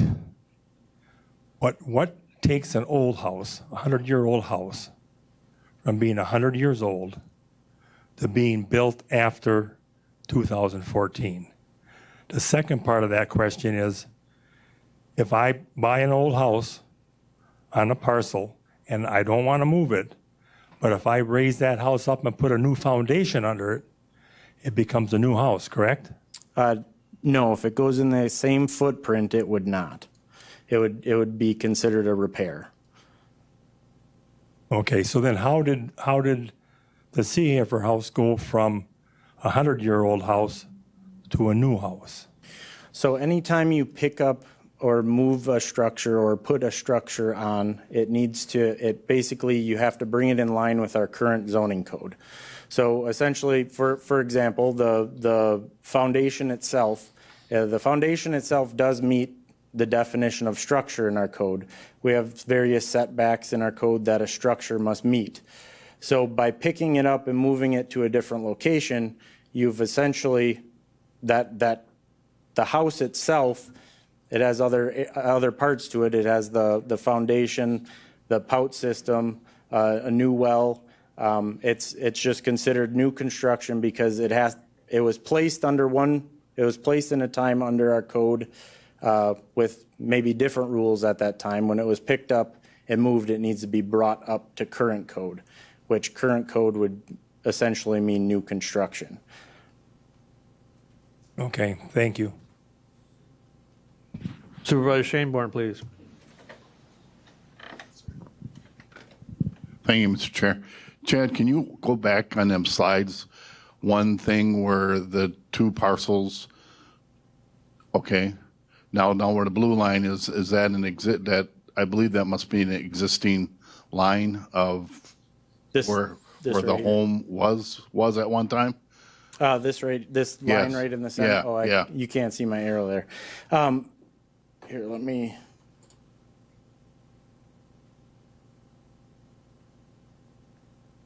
All right, if you can kind of see my arrow, that center line right there just represents a property line that exists. Okay. Because what I'm saying and what I'm trying to say here is basically if Mr. Seehafer has these two parcels and we can enjoy them and he goes through all this work and effort and what assumption, why do we keep, I know we're going through this process with this for an example, but my thing on all this or whatever, and as the other gentleman said, you move a 100-year-old home, and talk about somebody that wants to try to keep something in perspective. You don't see a lot of young people doing that. And now they did all that, and and all of a sudden it's like, well, they're stuck. And my point is, how much longer are we going to put these people through what we've been discussing for the last 5 months on this issue? It just keeps it's ping-ponging back and forth all the time. And I just feel we are representatives for Marathon County. And, I'm not saying we bend the rules, but I think, everything's kind of laid out here. And I think, we as leaders, we got to set an example. And more and longer we keep prolong this, we don't know where it's going to go. I thank you for your time. Any other questions? Supervisor Seubert, please. I just have one more. Just call me Jacob if you want. My next question is, I buy an old house, and I take a 2-acre parcel with that old house, I get it all rezoned, all taken care of. As soon as that's done, I tear that house down, and I believe it's happened in Marathon County, and build a new one. Is that any different than what's happening now? So that scenario has happened in Marathon County. Once that new parcel is created, that new parcel is considered a compliant buildable lot, which somebody can tear down a building or a structure if they so choose, and they could rebuild on that parcel. Once it's parceled off, it's a completely separate parcel. Thank you. Supervisor Drabeck, please. Thank you, Mr. Chair. I think my question, Shad, was about the same as Mr. Seibert's there. Okay, if you have 4.99 acres and you have a house on there, can you split that and also have 2 residences there? After a while, Thank you. Yeah, so as far as that goes, right off the bat, the short answer is no without going through the rezone process. If you were to split that lot into 2, say two 2-acre parcels, one a little bit more than 2 acres, you could essentially get those rezoned or go through the rezone process. And if you made it through the rezone process, you could essentially have 2 buildable lots at that point. But it's not as simple as splitting it. It wouldn't be able to stay in the same Farm Pres district. Supervisor Foote. I'm maybe not totally understanding, so I wanted to just ask about example 2 that you had, where they had 2 fields, and then it said that they combined them, and then have the house. Is that kind of what we're talking about here, or is on example 2? Are they building a house? It just says there that the construction is January 5th, 2000, and why are we changing it to January 1st, 2014? And then, is the issue really just the consolidation didn't happen prior to the move? You see what I'm saying? Yeah, I think so, and hopefully I can answer this. So on this particular slide, the little box that says home constructed January 5th of 2000 is just trying to illustrate that that home was built in that location prior to January 1, 2014. So it's just saying that structure was built there. So this home was existing in that spot prior to January 1, 2014. And I'm trying to remember the second part to your question. So if you could remind me, that'd be fantastic. It was just the movement of the house. Is that the issue that we're having more with the Seehafer house? Just because we're saying that there were only 34.3 acres now, and we need to consolidate with the other field, with the other property. Is it just that didn't happen prior to the move? Is that what you normally would do? I don't know. Yeah, so essentially if the relocation hadn't happened, there was a possibility for the Seehafers to consolidate where that house existed. It was the moving of that house that essentially made it not able to be consolidated. The new proposed text that's in front of you essentially would allow for that relocation. So it would mean that relocation happened, but it still remains eligible to be consolidated off. Supervisor Rosenberg, please. I'm failing to see how him moving that house around on that lot and doing what he's doing gets in the way of the goal of farmland preservation and changes much of anything. What's the downside to this, what he's done? I mean, it just doesn't, other than it violates the rules, but the spirit of the rules aren't being violated at all, that I see. As far as the proposed text amendment, I mean, that's up for the board to decide if that's something they want in the code or not. The fact of the matter is we have to regulate how the code's written right now, and unfortunately, right now, the code doesn't allow for that relocation. So if that's something the board wanted to change, that's the decision the board would have to make. And then however that change would happen, that's how the zoning code would be enforced. One thing, just as a clarifier. So DATCAP is the Department of Trade Consumer Protection. They actually have to certify our ordinance and say it's in line with state statute. So this proposed text has been sent to DATCAP to get their review on it. They I let them know of the date of the voting meeting. They said they would try and get us an answer by then, but I did receive a call saying they might not be able to make that date. But in order for us to have a certified farm pres amendment, we have to get sign off from DATCAP saying that it follows the state rules. So as long as the, you know, if it follows state rules, if the relocation aspect of it follows state rules, that would be something that the board could incorporate into the zoning code. If it doesn't follow state rules, then the board has to have a discussion essentially of what they want to do, because if they incorporate it and it doesn't follow state statute, it puts farm pres tax credits at risk.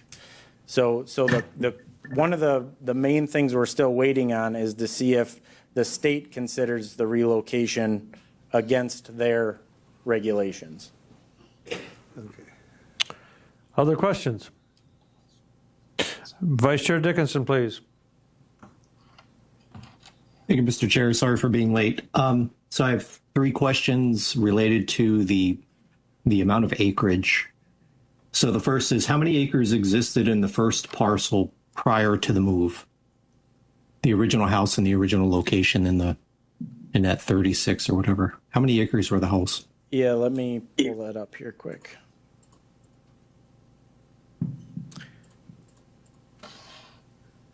I'll get there eventually. All right, so according to the CSM that was provided, that the first acre where the parcel was, or the home was located, was 36.631 acres. That was from the CSM. And the house existed on how many of those acres? The house existed on a part, as far as how much area the house took up, I'm not certain on that. But the house itself was placed on a 36.631 acre parcel. Okay, so the original parcel, the parcel itself is 36.631, is that correct? Correct. Okay. But we don't know how many acres the original house took up. We do know how many acres the house now takes up, which is 2.2, is that correct? Well, the house currently is still on the 36.361 acre parcel because since it can't be consolidated at this point unless a text amendment was to be passed through. So it still remains on that 36 acre parcel. The proposed... Correct. But how many, I guess my question is, the footprint of that house, you showed in that one slide currently, if it's moved to that or is moved to that one location along the road, is 2 point something. So that acreage there is the proposed parcel size that house would be placed on, not necessarily the footprint of that house. So that would be the size of if a consolidation were allowed, that would be the size of the parcel the house would be on, not necessarily the size of the footprint of the house. Okay. The gist of the question is it taking up more space now than it did before? In the original, there you go, thank you. You can show that again. Because originally it was in the middle, correct? Correct, yep, it was on the west side of that parcel. But we don't know how many, because here in this slide, you show how many acres it is with a dotted line, but we don't know the previous acreage. So the acreage in that dotted line represents a proposed parcel, not the acreage of the house. That's like a property line. But, okay, so let me just get to the point then. So prior to any of this happening, everything was fine. Correct. Right? It was okay, great. So now that it moves, we have no idea if it's more acreage or less, because that's what you're explaining to me, this house parcel as part of that 36.6, we don't really know. But now what you've done, you take the additional acreage, which is, how many is the additional? The consolidation was 38 something, is that correct? The consolidation itself, the consolidation parcel is 2.264 acres, and you take that away from the 36-acre parcel, and you're left with a The additional, I'm trying to explain it. Yeah, I hope you can understand. The additional acreage that was part of this, which is shown to the north, how many acres is that? You had it on the slide. I think one of the things that's confusing is the term farm consolidation is not really an accurate description of what happens. Farm consolidation, the process effectively carves off acreage from the original parcel to be carved off as a separate parcel, and the residual parcel in this example is added, and so it's added to the other parcel to create the remnant parcel being greater than 35 acres. But that is not what consolidation is. Consolidation by itself is the carving off of the separate parcel and creating a separate home parcel for use. Okay, if I can follow up, can you show that last slide again, please? Yep. Let me.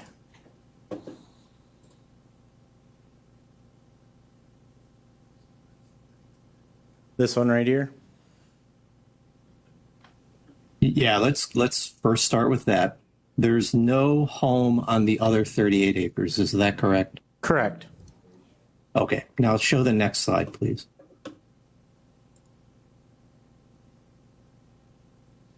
Well, let's go one forward.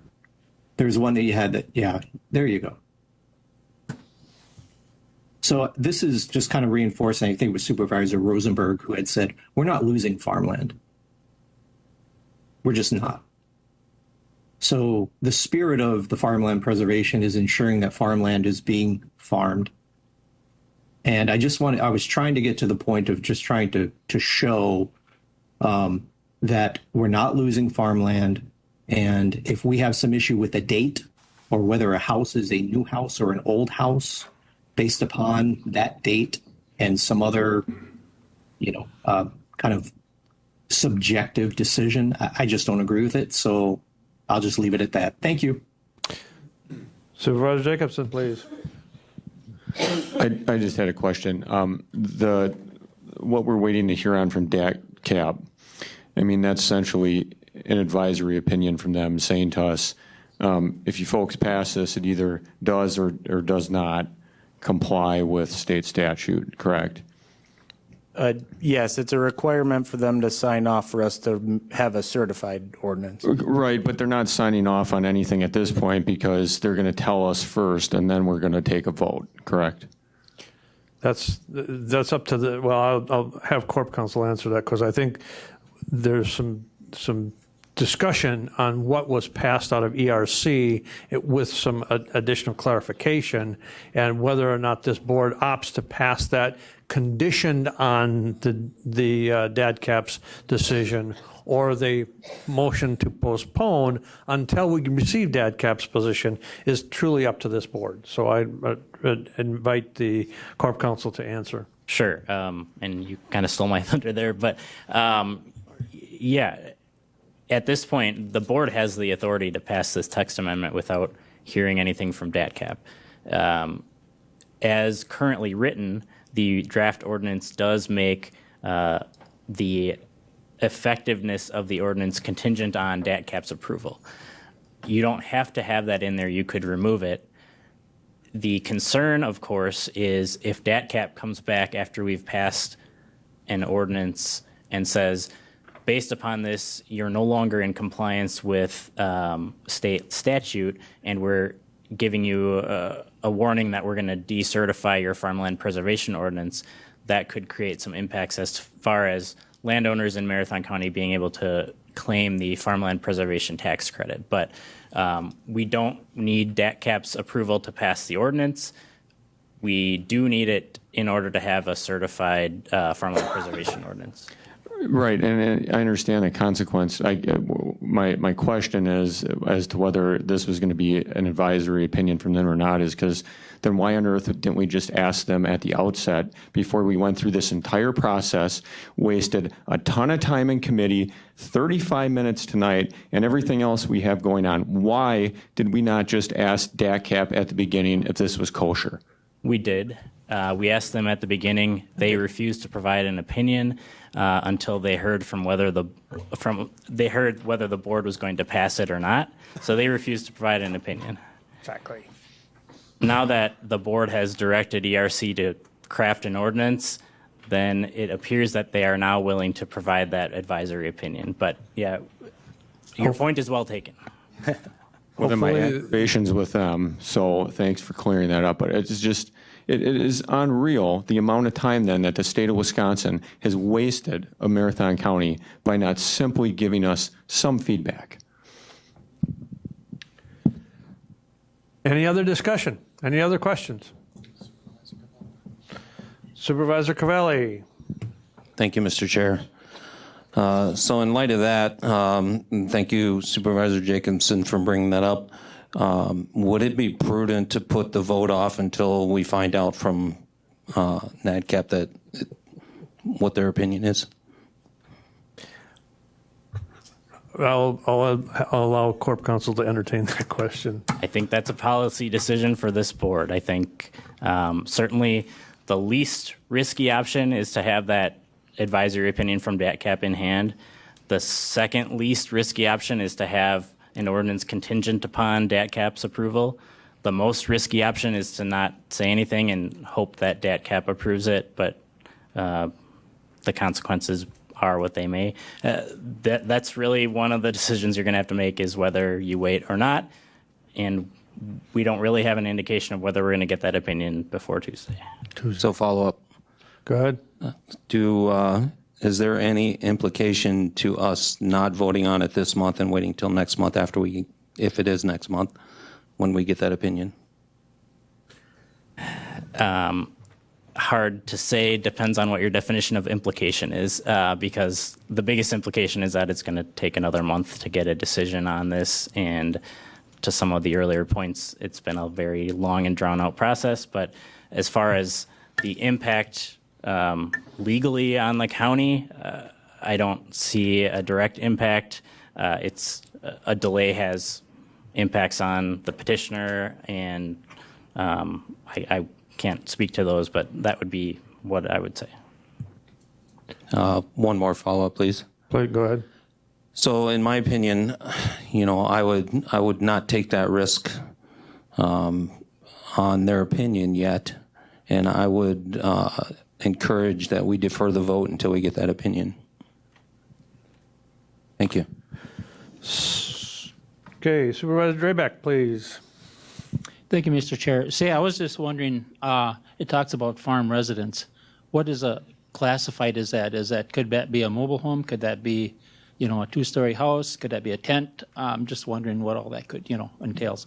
Yeah, I do have the definition here. What's in our code is a farm residence.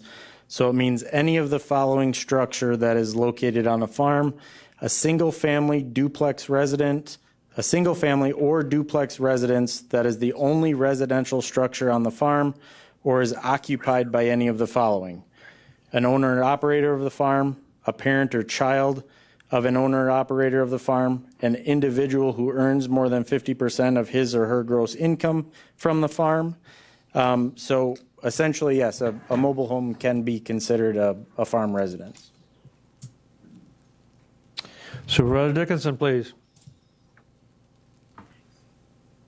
Thank you, Mr. Chair. So respectfully, the idea of risk, there really is no risk. We pass it. We indicate to the state, to DATCAP, what we want. We've already heard that they're waiting for us to decide. If they tell us no, then we have to meet and decide where we want to go. They won't pull those credits from those 200 farmers. If I'm wrong, please correct me. But there is no risk. If we wait another month, they are going to wait what are they? Maybe they wait another month, and then we have to wait another month. And where are we going with that? So respectfully, that's my opinion. Thank you. I'll have Corp Counsel address. I think there was one inaccuracy. I think if DADCAP were to not certify that it is a plan, the risk becomes they're not going to pull, but they may make the credits ineligible for them to claim on their 2024 tax return that they would be filing in 2025. And my understanding of DATCAP's process is once we pass an amendment to our farmland preservation, or an amendment that affects our farmland preservation zoning ordinance, and we forward it to them formally after we have passed it, if they determine this has violated state law, this is no longer going to be a certified ordinance, they'll notify us of that, and I believe they would give us an opportunity to repeal, but nothing statutorily says that they have to do that or that what that time frame is, so that's the risk. I don't know. I would hope that any state agency would work with a county to make sure that that doesn't happen, that we don't have citizens who lose access to credits that they need. But I don't see anything in the statute that requires them to wait. I just, would hope that government works the way it should work. Supervisor Ritter, please. Thank you, Mr. Chair. Correct me if I'm wrong, but at our ERC meeting, it was voted that the text amendment was going to specifically say this would not take effect until we got DATCAP's approval. So if we vote on this at next week's meeting, that doesn't mean it's going to take effect yet until DATCAP gives us approval. So right there, we're just going to show DATCAP this is what we want. We're going to show them what we want. So I think the further risk, to echo Supervisor Dickinson, the further risk is to not do anything and wait another month, because then they'll wait another month. So am I correct in that this isn't going to take effect until DATCAP gives its approval? That is how we crafted the final paragraph of the ordinance, to have that contingent upon language, yes. So based upon the text, this text amendment shall be incorporated into the Marathon County General Code of Ordinances upon certification from the Wisconsin Department of Agriculture, Trade, and Consumer Protection that the text amendment meets and maintains the requirements for certification of Marathon County's farmland preservation ordinance under Wisconsin statute. Thank you. If I could add some. Go ahead, please, Chad. If I could add some clarity too, just to make it known. So DATCAP is right now reviewing the text amendment. The requirement was they wanted to make sure that it was going to make it to the county board level before they reviewed it. Not necessarily they're not going to make a determination until after county board does. So it's currently being reviewed by DATCAP. They're just not certain when they'd be able to have that answer to us. Okay, any other questions? Okay, we will move on then to item number 9B2, Town of Easton Rezone, Riverside Land Surveying, Nathan Winsenson, PLS, for On Q Holsteins LLC. Any discussion, any questions? And thank you, Shad, for that presentation and answering those questions.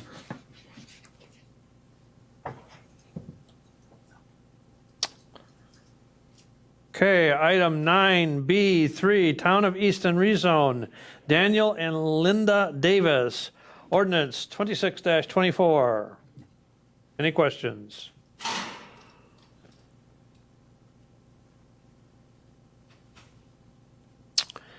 Moving on, 9B4, Town of Easton Rezone, Tim Vreeland for Randall Gorski, ordinance 27-24. Any questions?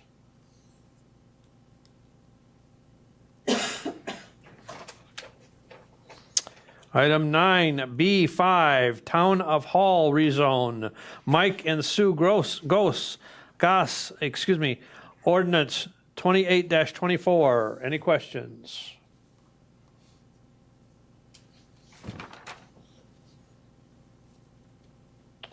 Okay, moving on. Resolutions from Human Resources, Finance and Property Committee, approving the 2025 Capital Improvement Program project list. Resolution 33-24. Any questions?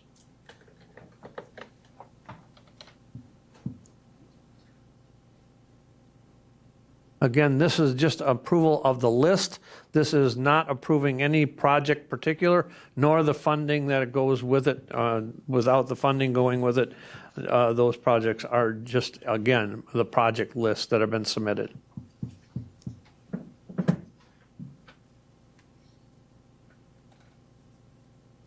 Okay, item 9C, 1A, approving the 2025 capital improvement project, accepting the 5-year capital plan, resolution 34-24.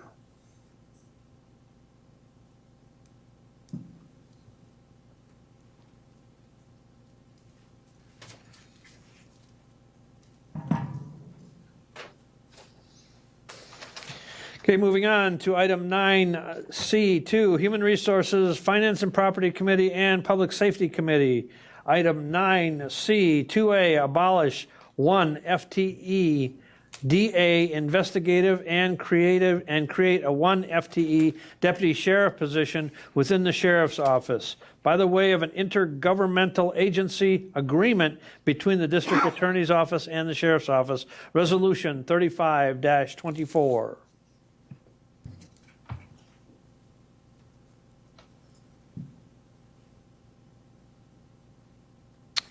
Okay, moving on to Human Resources, Finance and Property Committee Infrastructure Committee amendment to the 2024 budget.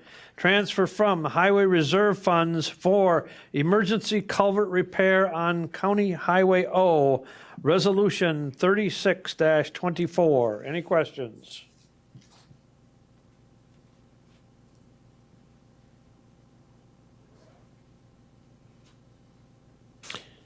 Okay, moving on from Human Resources, Finance and Property Committee, Executive Committee, Infrastructure Committee, consideration of final resolution regarding unconditional county ordinance, county guarantee of its pro rata share of an intergovernmental agreement and taxable revenue bond financing for Bug Tussle 2 LLC project resolution 37-24, and we have the Chair of Finance and the Chair of the Broadband Task Force with a presentation for the board.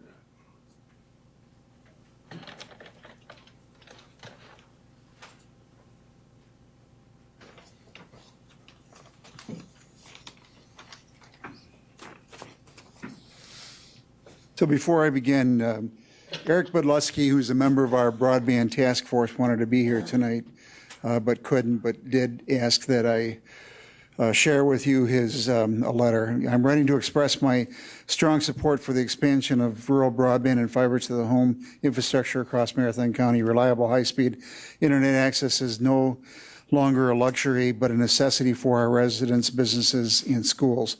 Expanding this essential service will bring countless benefits to rural communities, enabling economic growth, improving educational opportunities, and enhancing overall quality of life. In particular, I would like to highlight the efforts of Bug Tussle, an ISP provider that has demonstrated a commitment to serving rural or small communities like ours. Bug Tussle has been instrumental in providing much needed connectivity to rural areas, and I believe that Marathon County should actively seek to partner with them in their expansion efforts. Such a partnership could be critical step toward ensuring that all residents of our county have access to broadband services they need. To support these efforts, I encourage the county to consider innovative tools and strategies such as conduit borrowing, which has proven successful in other communities.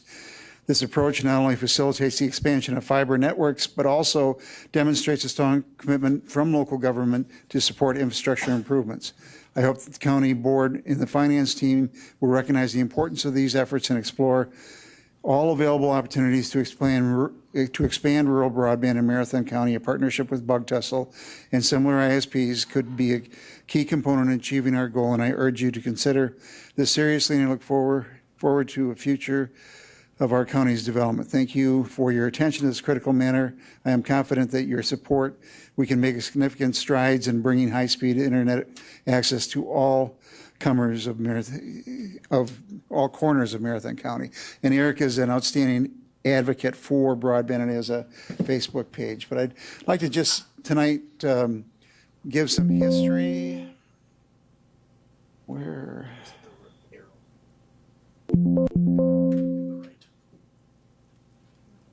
All right, there we go. I just want to go over some of our past efforts. Some of us have been working on broadband since 2009 when we had a broadband gap analysis done by Ebert and Associates. They looked at who has and who doesn't have service in the county. In 2009 through 11, the Wausau Community Area Network was formed, and we made some investments in the public side of internet and in the infrastructure serving schools, the city buildings, county buildings, and other things. In 2015, the county appointed a broadband connectivity task force to study the issue. In 2018 through 20, we hired Design 9 to do a broadband assessment and plan to look at the gap analysis that Ebert and Associates had done. And in 2020, we created the Broadband Task Force. The 2009 study found that broadband offerings in Marathon County are diverse in capacity and cost, and there are instances in which the lack of broadband capacity leaves rural and small businesses and residents at a distinct disadvantage. And it went into talking about poor copper cabling and poor DSL services and the topography and trees being a limiter. The Broadband Connectivity Task Force thought that the role of the county should be visionary and an educator and try to work with internet service providers and the public to get them to expand broadband opportunities. They also advocated for a dig once policy so that utilities don't come in right after we improve a road and rip it up for laying conduit. And they wanted to maximize the use of the county's public safety towers for fixed point broadband or Wi-Fi services. The Design 9 study found that we really hadn't changed much since 2009. They met with community leaders, they inventoried existing services, costs and speeds. They developed a fiber and wireless network with 6 phases. I think there were approximately 35 towers, and at that time that cost looked to be $30 million plus. And it would not have covered all of the county. There were still some areas that when we shared that information in that study with the internet service providers and said, if Marathon County built this system, would you lease space on our towers? Would you lease space in our, our fiber? And the answer was an unequivocal no, they wouldn't. So there are many challenges for local governments when it comes to trying to expand broadband. First of all, Wisconsin statutes limit the role of what we can do in providing broadband. We can't generally provide that last mile. We can provide middle mile, which they can use to ultimately connect to the home. But as the largest county, we have a lot of area to serve. Internet service providers look to return on investment, and density in rural areas is sparse, and it's rural, which means their return on investment isn't very hard. They were reluctant to use fiber installed by the county, so they're going to go their own way. Topography and canopy limits service options for Wi-Fi. You need that line of sight. If you don't have that line of sight for service, you're going to be limited. And rock increases cost, and I think both Charter and Bug Tussle found out there's a lot more rock in Marathon County than they thought. We had poor maps from the Federal Communications System, the Public Service Commission showing what areas were served and what areas don't. The internet service providers don't share their information. They don't like to tell us where their conduit is so we can work and collaborate. It's getting a little bit better, but still not good. Certainly, the small telcos are very good about sharing their information. And the state and federal governments use their money to drive toward fiber. versus other alternatives. So the Broadband Task Force was created in 2020 to really look at what can we do with the Design 9 report and information, define what the role of the county will be, identify strategies, partners, and potential funding sources, and make recommendations to the board on expanding broadband services, and then establish priorities. One of the priorities that we initially established was trying to serve the northern towns, northern and northwestern towns, because we were having significant DSL or copper line failure, and people were not able to make 911 calls. And so we focused in on that and tried to work with providers to address those issues.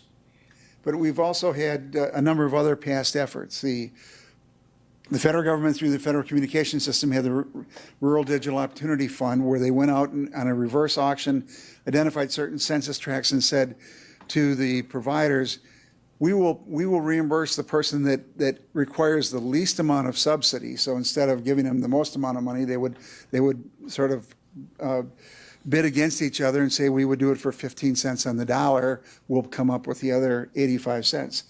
LTD Broadband out of Minnesota and Charter Communication were initial winners in Marathon County. And LTD was unfortunately later disqualified from service because they didn't have the adequate financials, which left a big gap, because while they were looking and working on the agreements, there were a number of rounds of grants, and they were not eligible because they were included in the RDOF.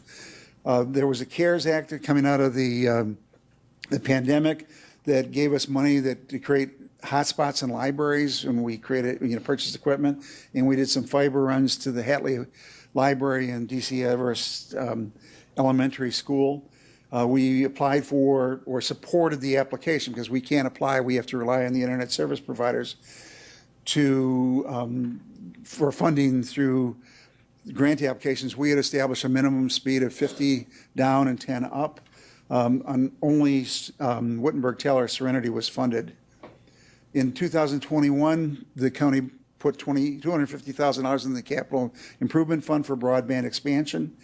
And we also supported PSE applications, or using ARPA dollars, having 100 megabytes down, 100 up.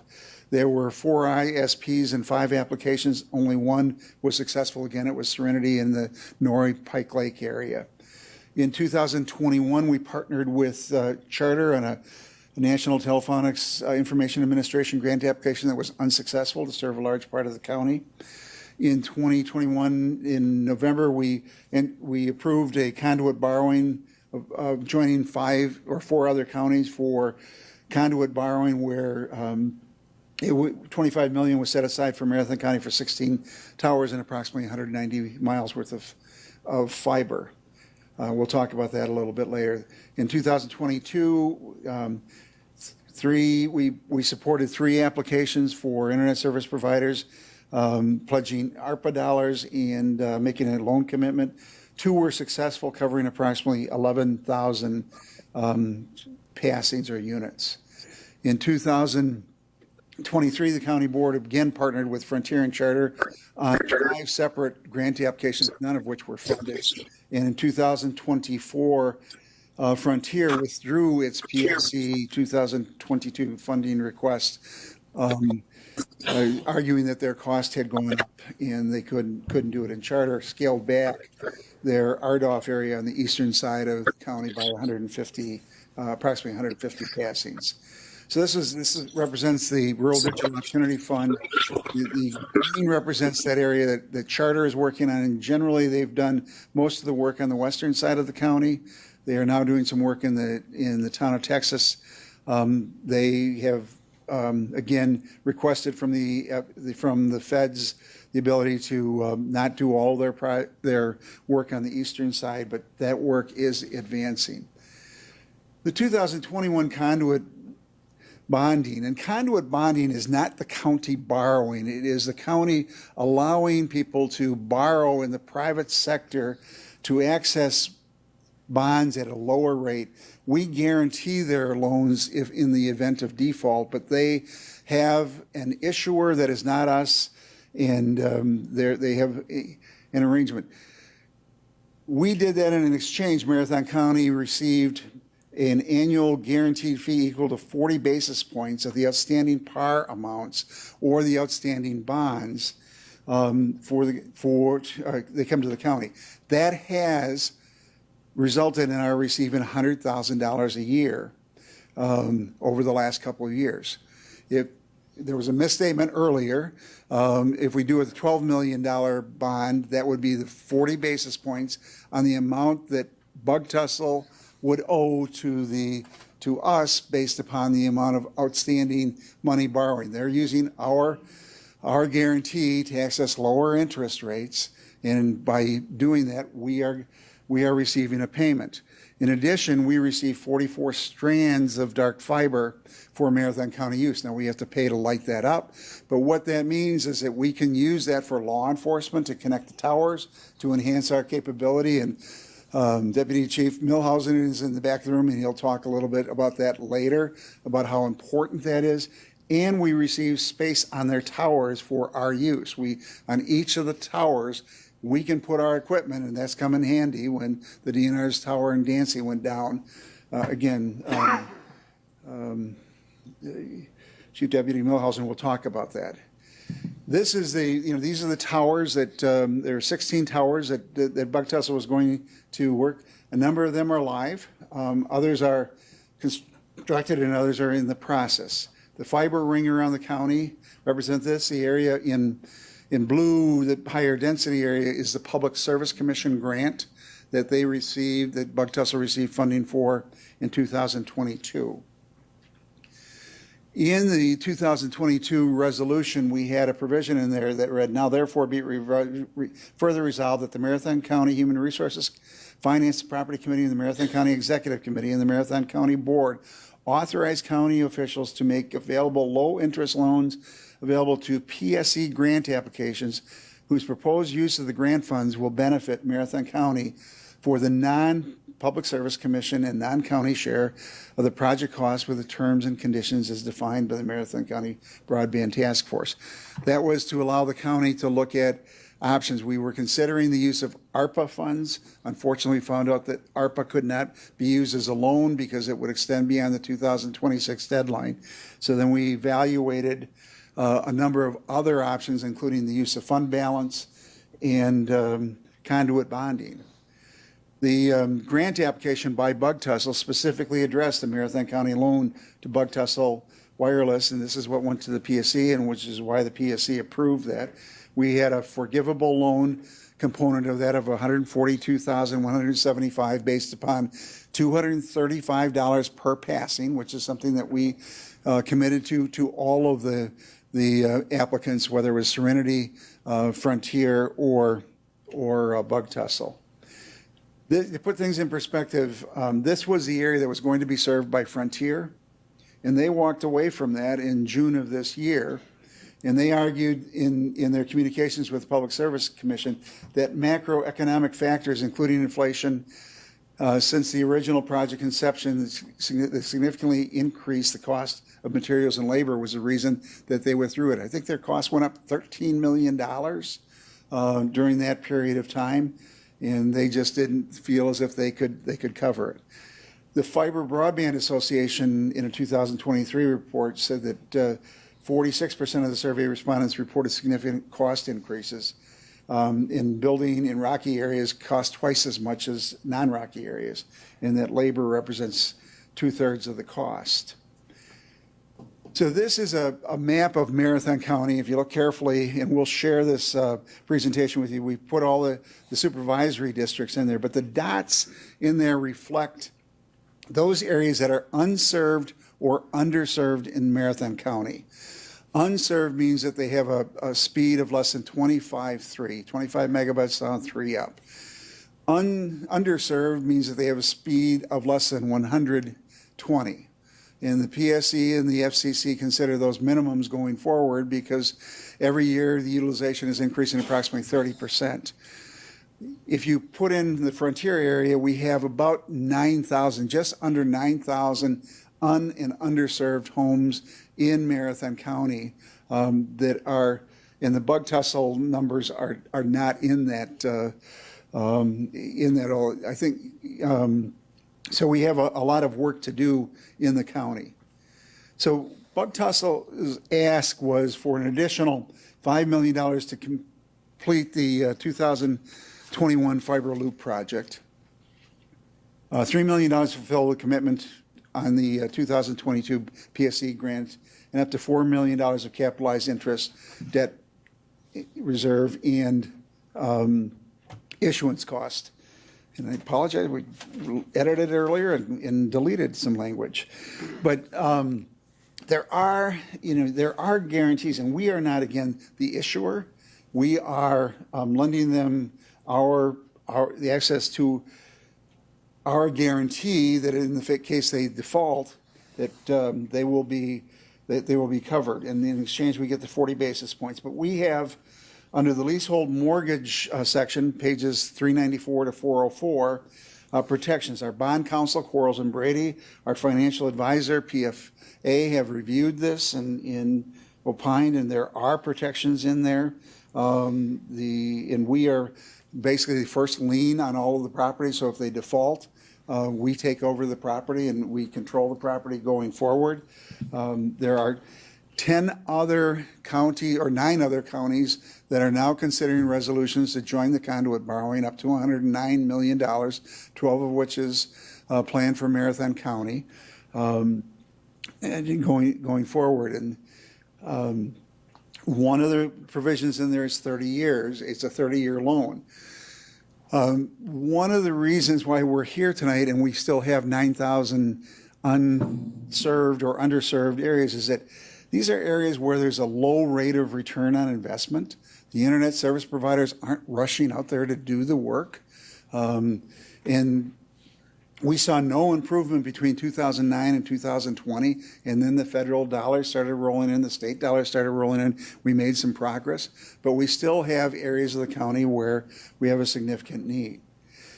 The return on investment is sort of like buying a home. You know, when you first buy your home, you look at a 30-year mortgage because that makes the payments affordable. That's why you can afford your first home, and as you get older, you tend to shorten those periods of time up because you can afford it. You've built up equity and other things. But the assets, such as the towers, the conduit, and the fiber, hold their value. We're using 30-plus-year-old conduit between here and City Hall. The towers have value. What doesn't have value is some of the equipment that they put on there that needs to be replaced on a periodic basis and will lose value. But what are the benefits of the county? And Bill will talk a little bit about that, but it addresses our strategic plan objective 8.7 in providing reliable, affordable internet for the residents of the county. It improves public safety communication. It increases access to cellular service. This is, we're building the towers and we're laying fiber between the towers, which allows them to backhaul data and information quicker and more reliably. But the benefit is they build those towers. There's cellular service that goes on those towers, and as you go to 5G, you need more towers because the signal is stronger, but it's a more limited service area. 1,800 properties will receive access to fiber along the route. We continue to have access to the towers. We get the 24 strands of fiber for law enforcement, highway purposes, and others. We have the revenue on the outstanding debt of the 40 basis points. And the middle mile fiber that they're laying will create opportunities for the broadband equity and access deployment program that is coming up. There's $1.055 billion available statewide to be able to build off of that to provide service to many of the unserved areas, those dots on that map. And the one nice thing about Bug Tussle is that they work with other service providers. They have arrangements with Serenity and others where they allow them to lease their fiber, unlike some of the big companies that pretty much restrict access to their fiber to their customers, which will hopefully allow us to build out Marathon County quicker and hopefully cheaper and more effectively. Bill, I don't know if you'd like to come up.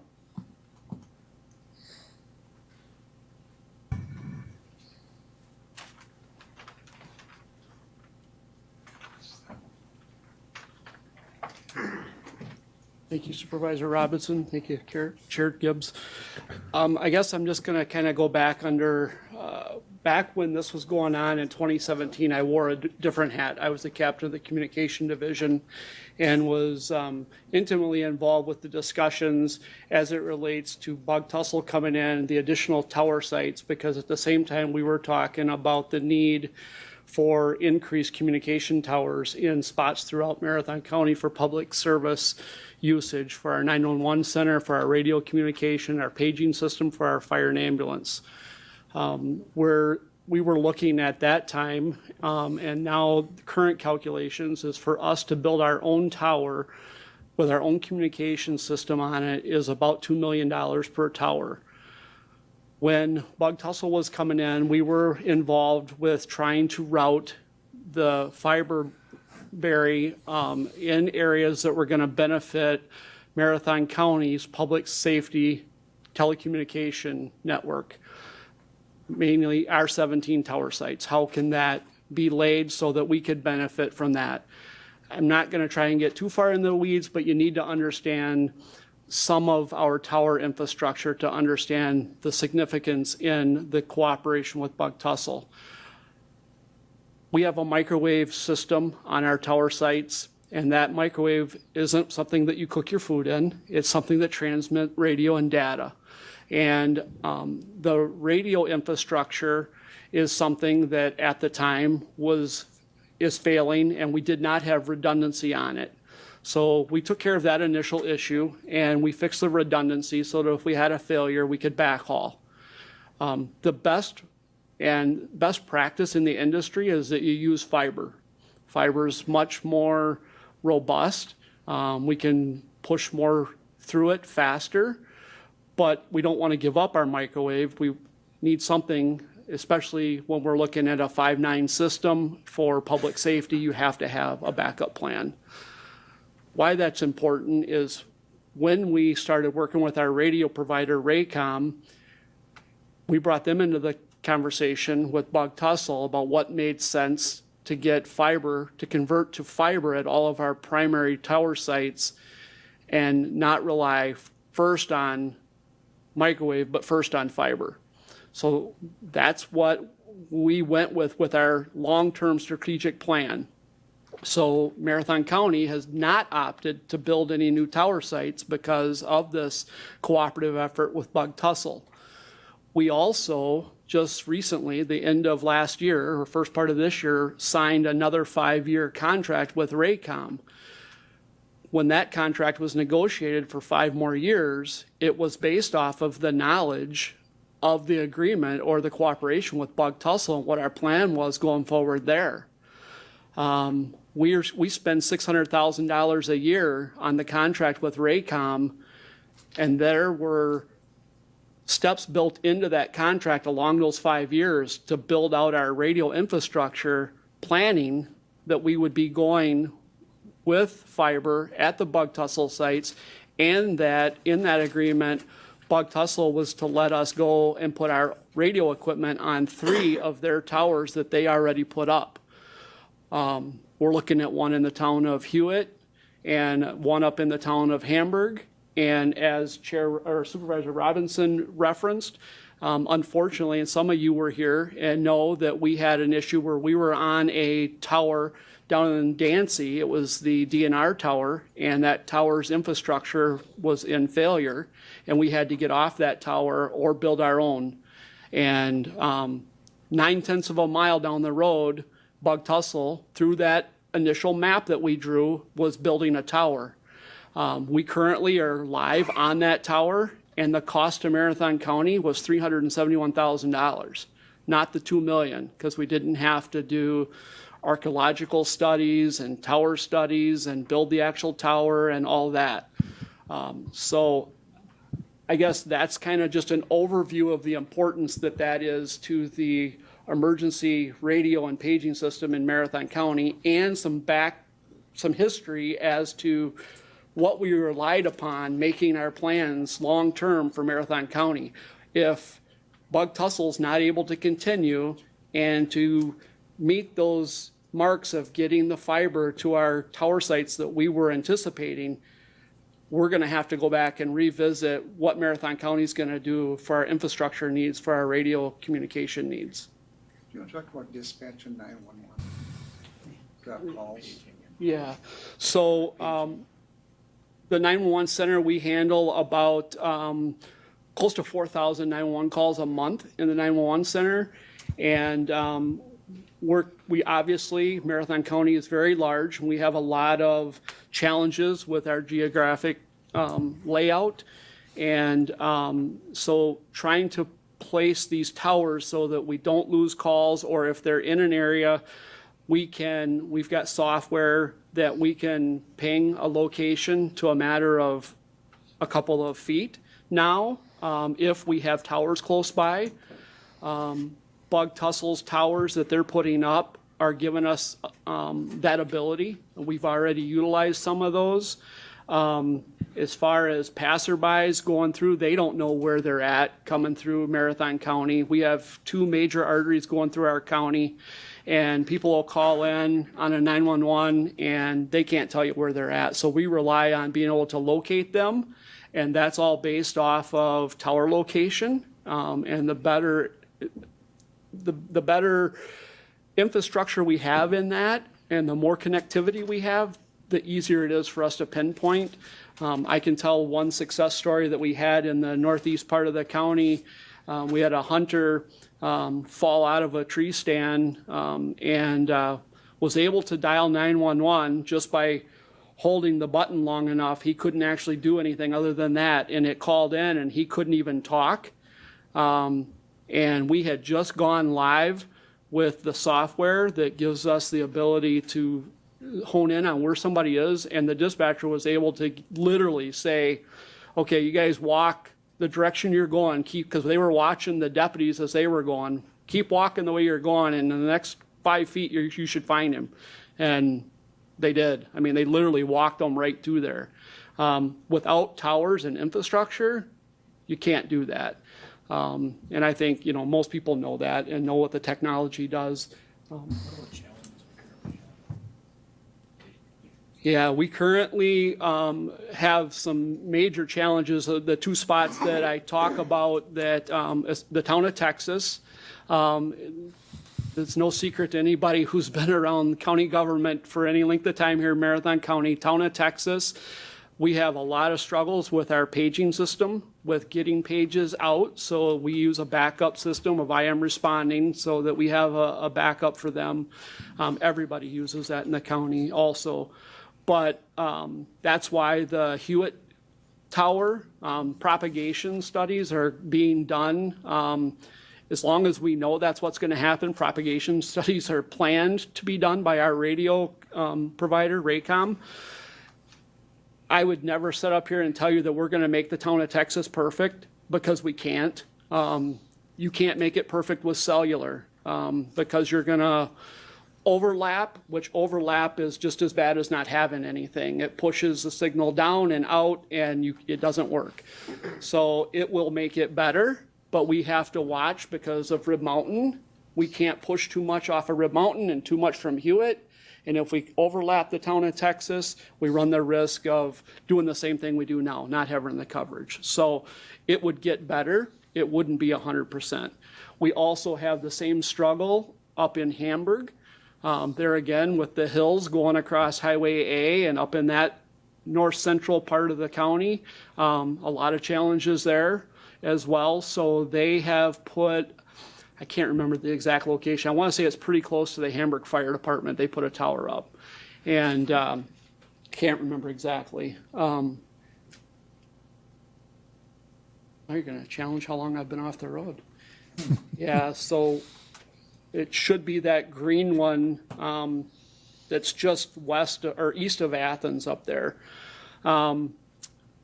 Looks to be, to me. I don't know if that's 107 or A, Yeah, but that's 107. quite sure. But anyhow, up in that area. So that is one of the sites that myself and Jerry Klein from CCIT, the director of CCIT, have been eyeing that spot. And then the one over in Hewitt, the one that's up on Highway G, that you can see, those are the 2 that we're eyeing to put equipment on for our law fire and EMS to help with our coverage area. But they really, I will tell you, the successes down in the southeast part of our county, our deputies in their squad cars, they have mobile terminals in their computer basically that works off of data. And you can go down in that area prior to these towers being down here. We could go down in that area and you would literally, you could drive all the way, you'd lose it before you got to Bevent. You could drive all the way out to Galloway with nothing, and you would be north of Elderon before you could even get another signal. So in that, they're relying on radio coverage, which was spotty, but the data that would actually send the call to their screen and show them the information wasn't a possibility. Now, we've had a lot of success. The tower in Leather Camp has been a tremendous asset for our communication. A lot of people in that Bevent, Croninwater, the far outreaches of Croninwater, things like that, they've really seen a lot of benefits. And along Highway C. Down along Highway C, going on the south side of the Big O Plain, that's where we went with our Dancy Tower, and it's been phenomenal. That's also given us great connectivity that we never had to the Big O Plain Park. That's the only thing that services the Big O Plain Park is that tower. Anything else you guys want, or any questions? Just one question, is without the fiber ring, some of the redundancy that we have in our system is not going to be there. Is that correct? We have the redundancy, but it's relying just on our redundancy of the microwave. And like I said, when we built this next 5-year plan with our radio contract vendor, our radio maintenance vendor, we assumed that we were going to fiber. So if we change, we're going to have to come up with another plan, because we didn't plan to upgrade the microwave to the degree that we should have, or that we should if we don't do fiber. So that'll have to be revisited for sure. And we don't know what the estimated cost of that redesign would be, or dollar figure at all, because we haven't put that onto design. No, the only dollar figure I can tell you is for to completely build a new tower is in that $2 million range, but to do a full microwave overhaul, I'd be shooting from the hip. It would be tens of millions of dollars, to be honest. Okay. Scott Feld from Bug Tussle is here. If you have any questions, and again, I'd just like to reiterate that we are not, we are lending, we're guaranteeing the repayment of bonds that are borrowed in the market. They're taxable revenue bonds through the others. In exchange, we are receiving the benefits of that, and we are secured with, there's the leasehold mortgage sections, pages 394 to 401 in the documents relative to our first lien on those. So I think we're secured. And Mike has been working with bond counsel and with PFA relative to I think the PFA comments are in the packet. We just received bond counsels today. Okay, we'll open it up for questions. Supervisor Sandolsky, please. Thank you, Chairman. Yeah, I had a question. I believe there was some misinformation here in our packet. I'm reading the letter we got from Supervisor Robinson here in relation to the project summary under Project 2. It says a County Board Resolution 21-2222, the Leather Camp project. It says the County Board agreed to $3 million loan in March of 2022 with the terms approved by the County Board at a later date. And I was reading through this. I went through both of the 3/15 of 2022 and the 3/22/22, and I didn't see anything about a $3 million. So I'll just read through this short little minute section here. It says authorization of county support for public Service Commission broadband grants 21-22. Discussion none. Motion by Robinson, second by Johnson to adapt the resolution. And then the motion by Robinson, second by Fisher, to amend the language to say that the forgivable loan amount would not exceed 70 million for Serenity, or not 70 million, 70,000 for Serenity, or 142,175 for Bug Tussle Wireless, and 944,835 for Frontier, for a total not to exceed $1,157,010. The forgivable loans will not be made upon successful awarded from the PSC, and then the motion resolution was amended and carried by a voice vote unanimously. But so I'm looking at that. It says here agreed about $3 million, and on the minutes here it's only $142,175 for Bug Tussle. So I'm just wondering what that's about there. I think we tried to address that. If you look at the screen, we have the language. Keep reading. You need to read the resolution, and the resolution basically said that we would make available low-interest loans to the PSC grant applications with the proposed use of the grant funds would benefit Marathon County for the non-PSC and non-county share of the projects under the terms and conditions defined by the Broadband Task Force. That's where that authority is derived. And when you look at, this is actually from the grant application submittal by Bug Tussle to the Public Service Commission. They had originally asked us for $1.5 million in a grant, and we said, no, that's too rich.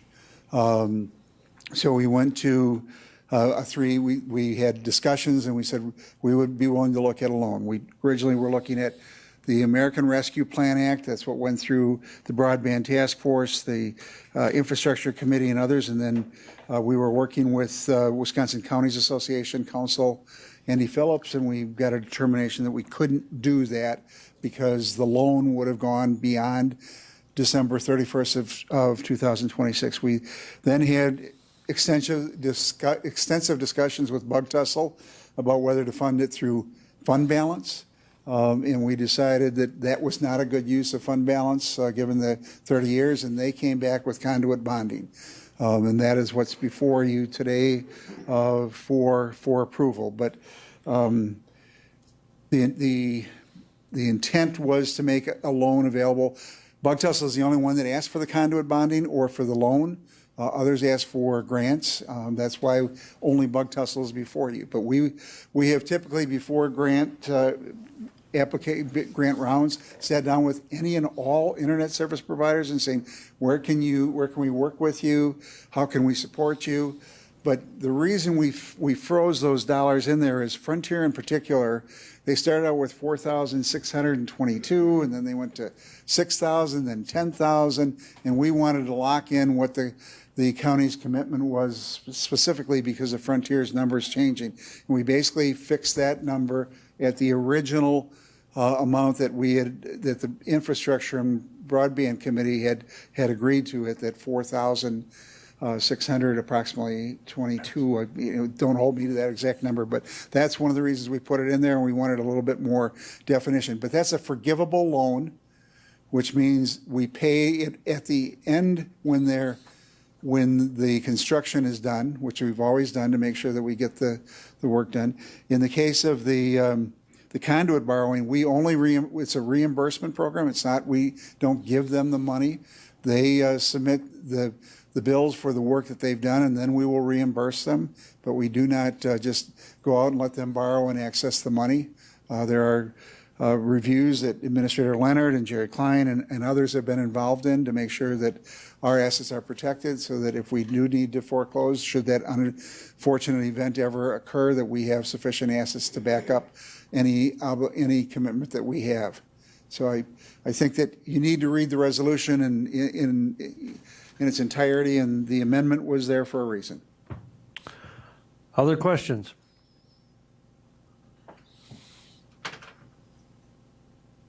Other questions?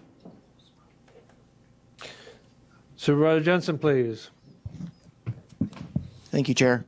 And so I'm looking at the Marathon County ordinances, and it speaks to that county may issue bonds that require a longer-term debt schedule, but in no case should it exceed a 20-year repayment schedule. And this bond is asking for a 30-year term. So I'm not sure if I'm looking at current ordinances or if that's something that could be addressed. Corp Counsel address. Yep. So what this boils down to is that, again, we're not the issuer of any of these bonds. The issuer is actually Fond du Lac County. We are the conduit for a portion of the bonds that are being issued, the $12 million portion that would apply to Marathon County.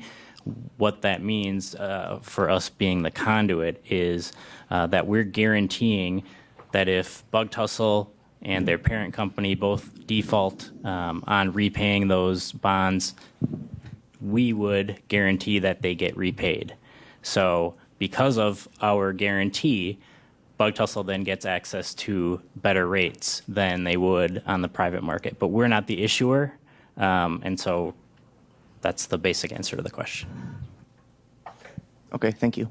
Supervisor Marash, please. Thank you, Mr. Chair. Would it be possible to put up the map showing the areas of Leather Camp and the Middle Mile so we have we can just go through this a little bit? I have several questions, if that's okay, all at one time. So the town of Texas is not part of what we're talking about here. We've heard town of Texas several times today, and that has really nothing to do with this, either one of these projects. Is that correct? Just a second. The broadband chairman will come up.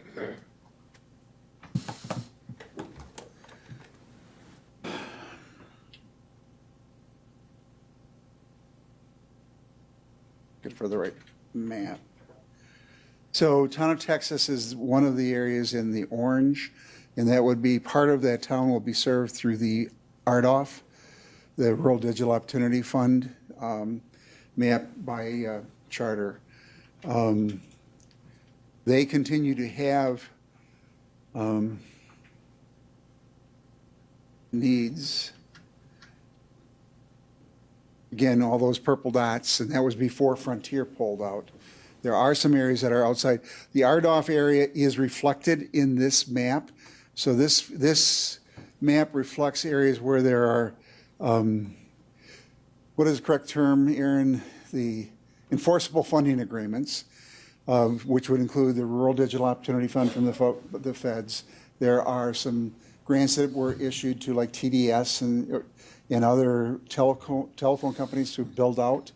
Those areas are reflected in here. They have a longer period of time in which to do that, and the Public Service Commission grants. So this map does not show where Frontier walked away, so will be some additional. But the town of Texas, I believe most of it will be served. I don't know that all of it will be served by RDOF. I'm thinking that some of it will not because of the dots in just north or between W and WW. Right, thank you. So what I'm trying to do is simplify this whole situation here, just so that we're all clear on exactly what this money would cover. It would cover what has not been finished in the Leather Camp. So if you could point that out exactly where that is, and the Middle Mile, because that's what this money is for. So that's what I'm really trying to clarify, so that we're all clear on what we're talking about.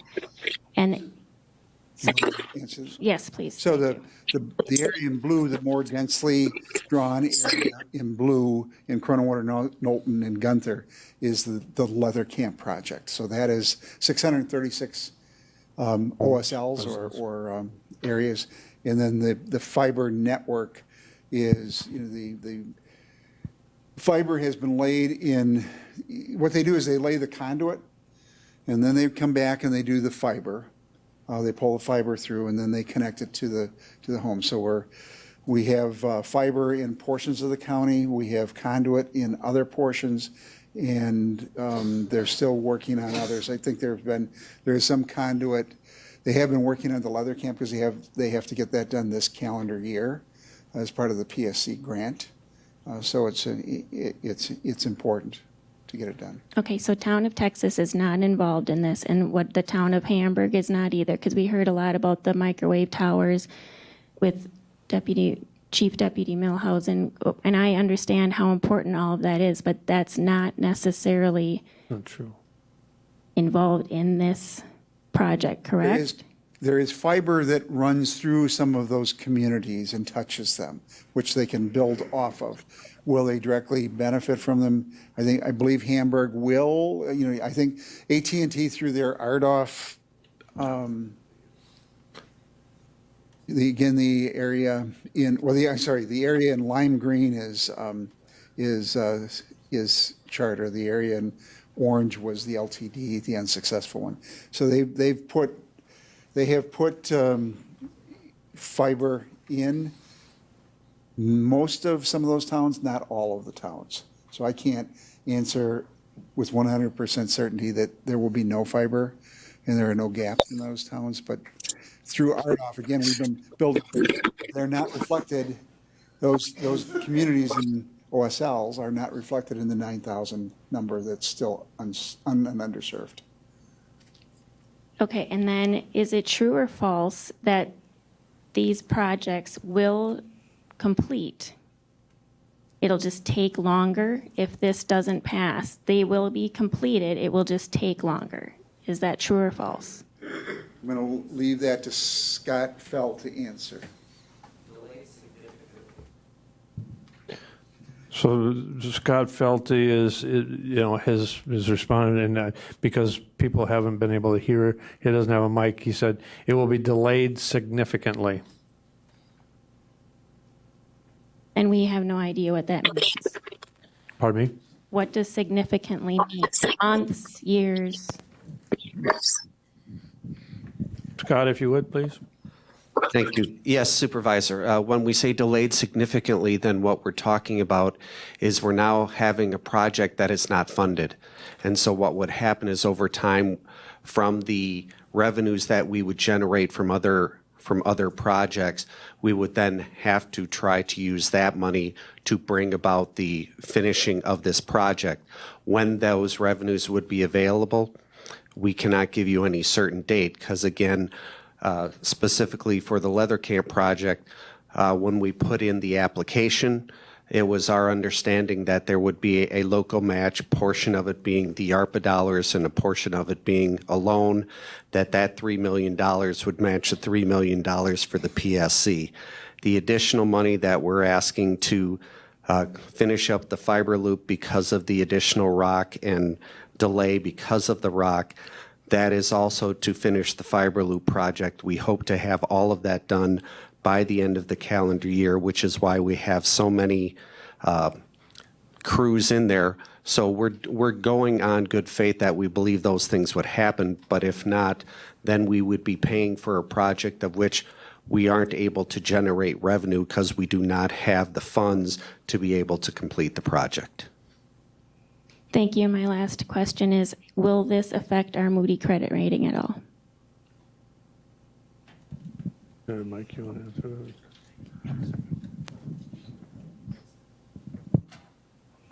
that? I'd ask Corp Counsel to address if he can. I think we have posed that question to PFM, or PFA, excuse me, PFA. And I don't know that we have the answer specifically for that question yet. Yep, I am not qualified to answer that question, but we did pose that to our financial advisors, and they indicated they would need to do some research on that, and I can follow up on that and get the board an answer. Supervisor Marash, I can maybe touch just a little bit on your question about Hamburg and Texas. Where they play a role is the fact that on the map, you'll see there's conduit, but there's not fiber in those areas. So therefore, from the public safety sector side, we can't move forward. And it's my understanding that they need this money in order to actually go back and finish that, is my understanding. I don't know. Maybe somebody else can tell me different, but that's my understanding, that they're at a standstill and that can't move forward. And so that's what we're waiting for, to plan out those 2 additional tower site locations that we want to do. So maybe that answers why those 2 were mentioned, but are not in connection with Leather Camp. I think that might have been kind of what you were asking for. Okay, Supervisor Boots.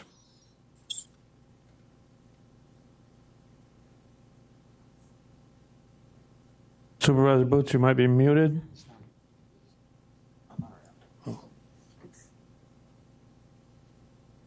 Can you hear me?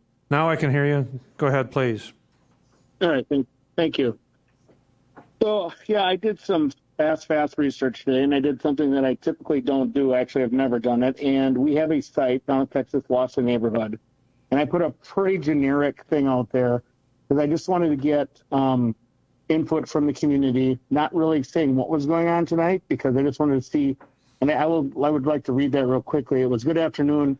We will be discussing internet service in the rural area at the county board tonight. Please let your voice be heard. Let me know what you think about your current provider and speeds. PM me ASAP as it is tonight. Sorry this is last minute, but just became aware of certain issues at the executive committee meeting. Please let your neighbors and family know because I want all of their input. So in the 2 hours, I had 80 comments and about 20 PMs to that post. And I just wanted to know what we had for actual service out here. And my main goal is to do more research, I guess, than going into this. So of the 3,800 residents of the two townships that I serve, which is Texas and Wausau, Starlink, Charter Spectrum, Network Professionals, Frontier, Air Runners, Usenet, Exceed, and Viasat are the ones that I got out of these basically 100 people saying what they've for internet service. I had some of the same questions that Supervisor Marash had. So Charter Spectrum, I guess I wasn't even aware you could get Charter Spectrum, and there's only two in our that responded that have Charter Spectrum. First of all, I wanted to ask the guy here from Buck Tussle, when did Charter Spectrum get out here? And the second one is Network Professionals was another one. They say have a pretty reliable internet, but I've never even heard of them being out in this area, and only certain people can get them. Could you briefly, and I have a second question, but briefly tell me about Charter and Network Professionals? Because Starlink, obviously low orbiting satellite, is the one that is considered, is what most people are using if they can get it. And it's fairly reliable, but it's still satellite. So I guess Charter and Network Professionals are the two I guess I had questions on. How are they currently serving the town of Texas and Wausau? I know Network Professionals is a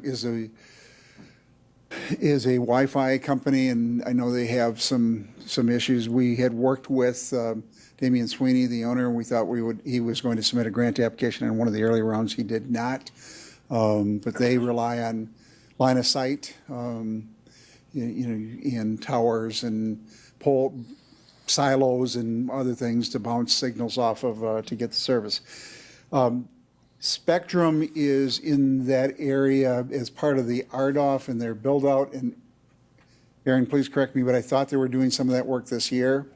So they will be in it. The build out, I think they're looking at the balance of the eastern side of the county, the limited area that they are going to serve next year, but they did pull back on some of those sites. Okay, so those are the questions I had, and so what I'm getting at is, from what I'm reading here and just what you told me, would I be safe to say that for basically from basically the city line, well, I don't know if it'd be up by W and WW by Broca there, but we have zero fiber optic out in the town of Texas at all, do we? As far as people connected right to fiber. Would I be wrong in saying that? I believe that would be an accurate statement. I think there's conduit buried out there, but I don't think they've blown the fiber yet. Yep. Correct. Okay. And that's where Supervisor Marash, that I appreciate what she's saying, because that was one of my questions. What are this funding we're doing? I know that Bill Milhouse and myself during the public service have talked about getting the fiber to these towers already. So I know that's crazy important. So that's a huge thing. But the thing that I'm getting from my residents, just so we're all on the same page, is I would say, I'm just going with percentage out of the 100, I would say 90% of them, ballpark, are either angry about poor service, too expensive, long-term outages, weather dependent because satellites, and they need to use Wi-Fi calling, and they can't even use Wi-Fi calling because we have no internet or no cell service out here as well. So I've always made the joke, and it was really not a joke when I was in the public safety chair, that we redid addressing out in these townships because we want to be safe county, but we can't even make a 911 call because we don't have cell service. Now we don't have Wi-Fi as well, so we can't even do Wi-Fi calling in some of these places. I guess to kind of just tell people how bad it actually is out in this rural area right now. I mean, and people are getting very upset. And now I apologize to Supervisor Mash as well about, she said earlier, having people come forward. That, I apologize. It's just, I'm one of those guys that really don't want people to come to a county board meeting to be in the back in the peanut gallery trying to pressure people to do the right thing. I think that they've been very patient, very, very patient. And when I sent out this Facebook post, the response was immediate and fast. But I can tell you that there's some growing anger issues out here with our internet. But I can appreciate that. Yes, I'd like to know some of these, more about the financial side of this before Tuesday's vote. But something has to be done. So, thank you. Vice Chair Dickinson, please.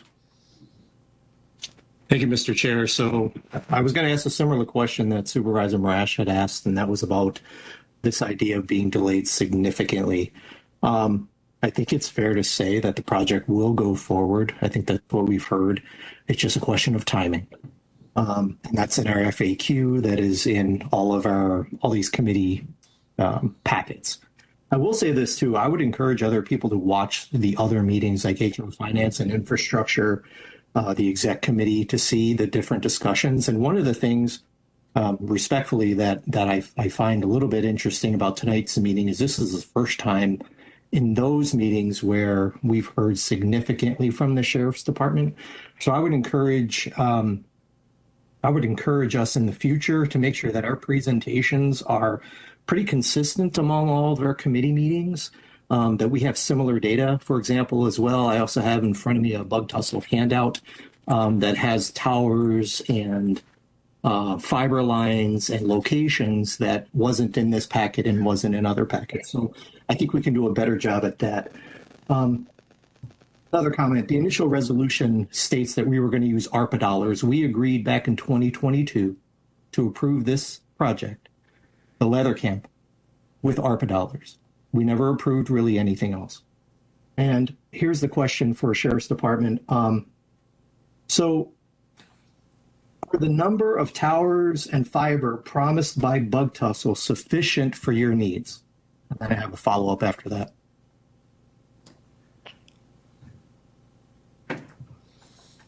At the total package, or where we sit currently?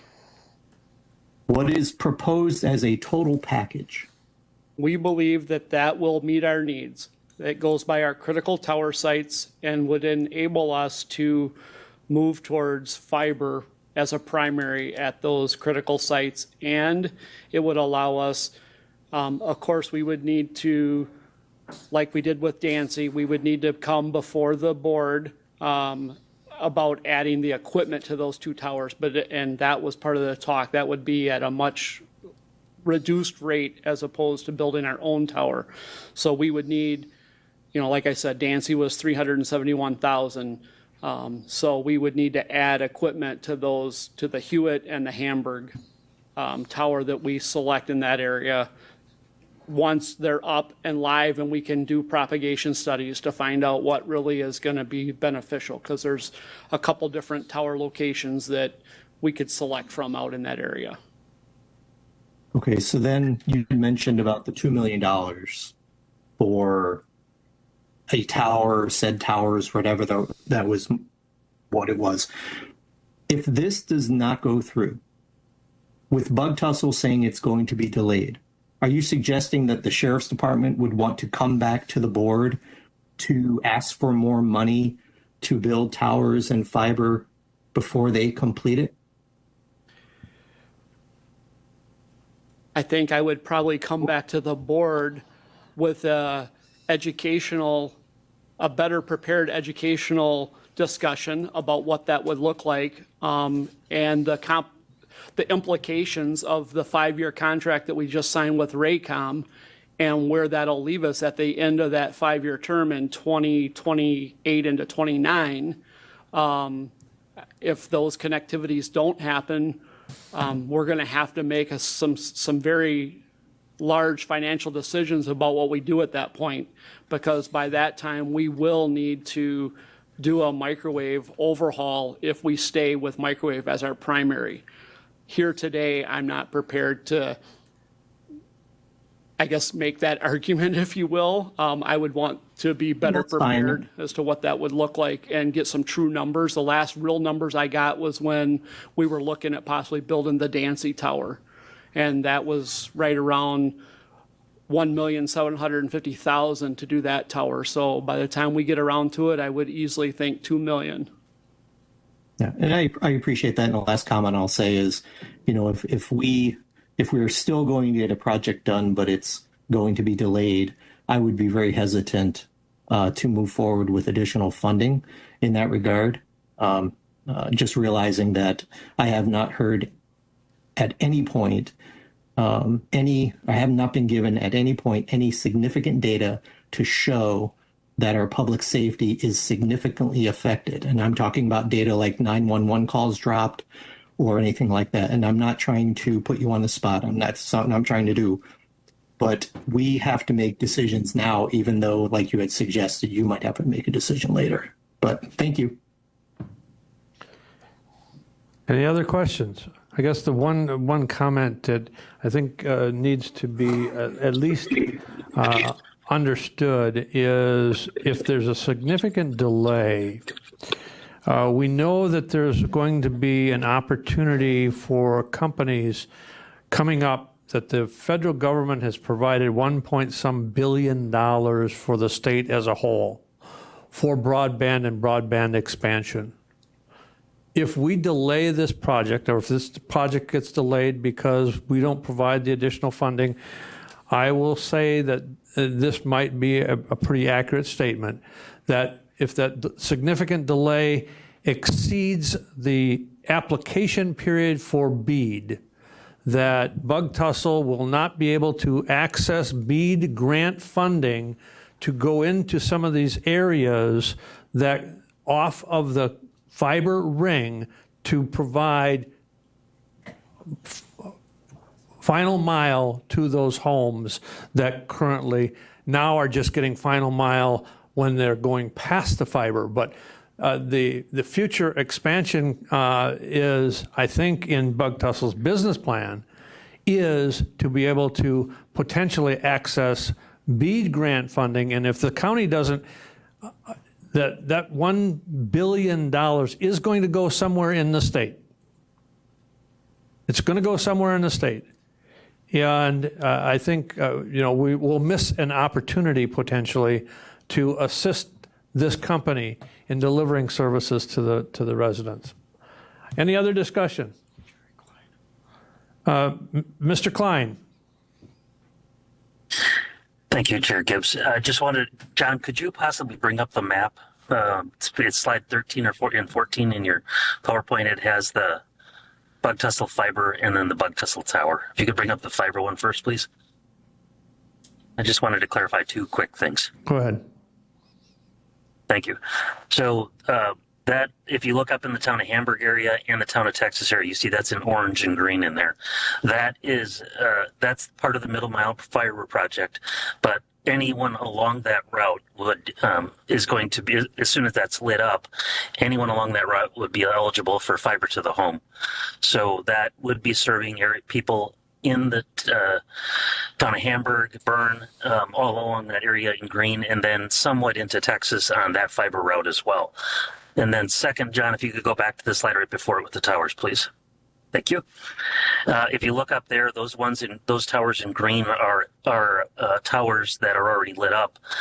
The towers that I think are going to benefit the Sheriff's Department filling in gaps the most for us are the one that's by the town of Berlin, the one that's by Little Chicago, and then that orange one that looks like it's closer to Merrill is a new one that they're just starting to develop, and I'm hoping to get us on there as well, because between those towers over there, the Hamburg, Bern, and Berlin, and they call that the Rainbow Drive Tower, those towers if we can get on even one of those, but hopefully two of those, that will help us improve paging service in that area up there.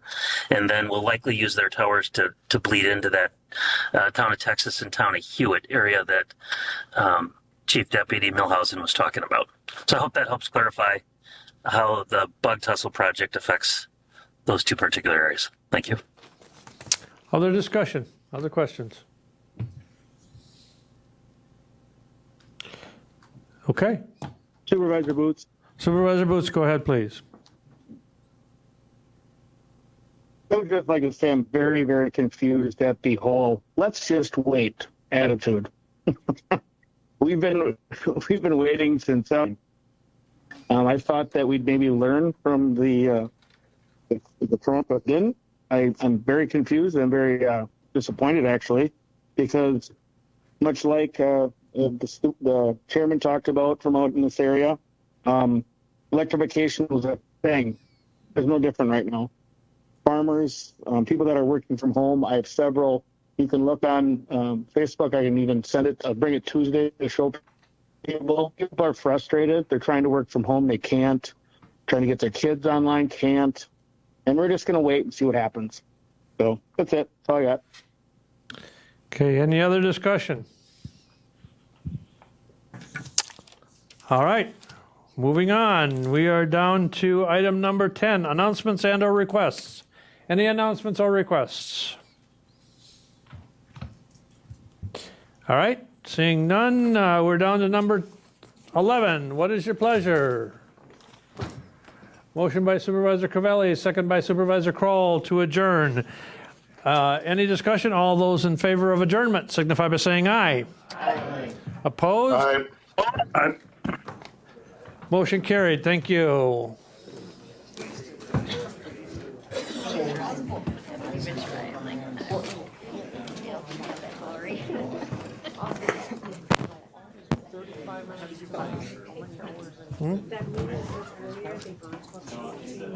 FAQ, they said they need to do more research. That was in that. Nice.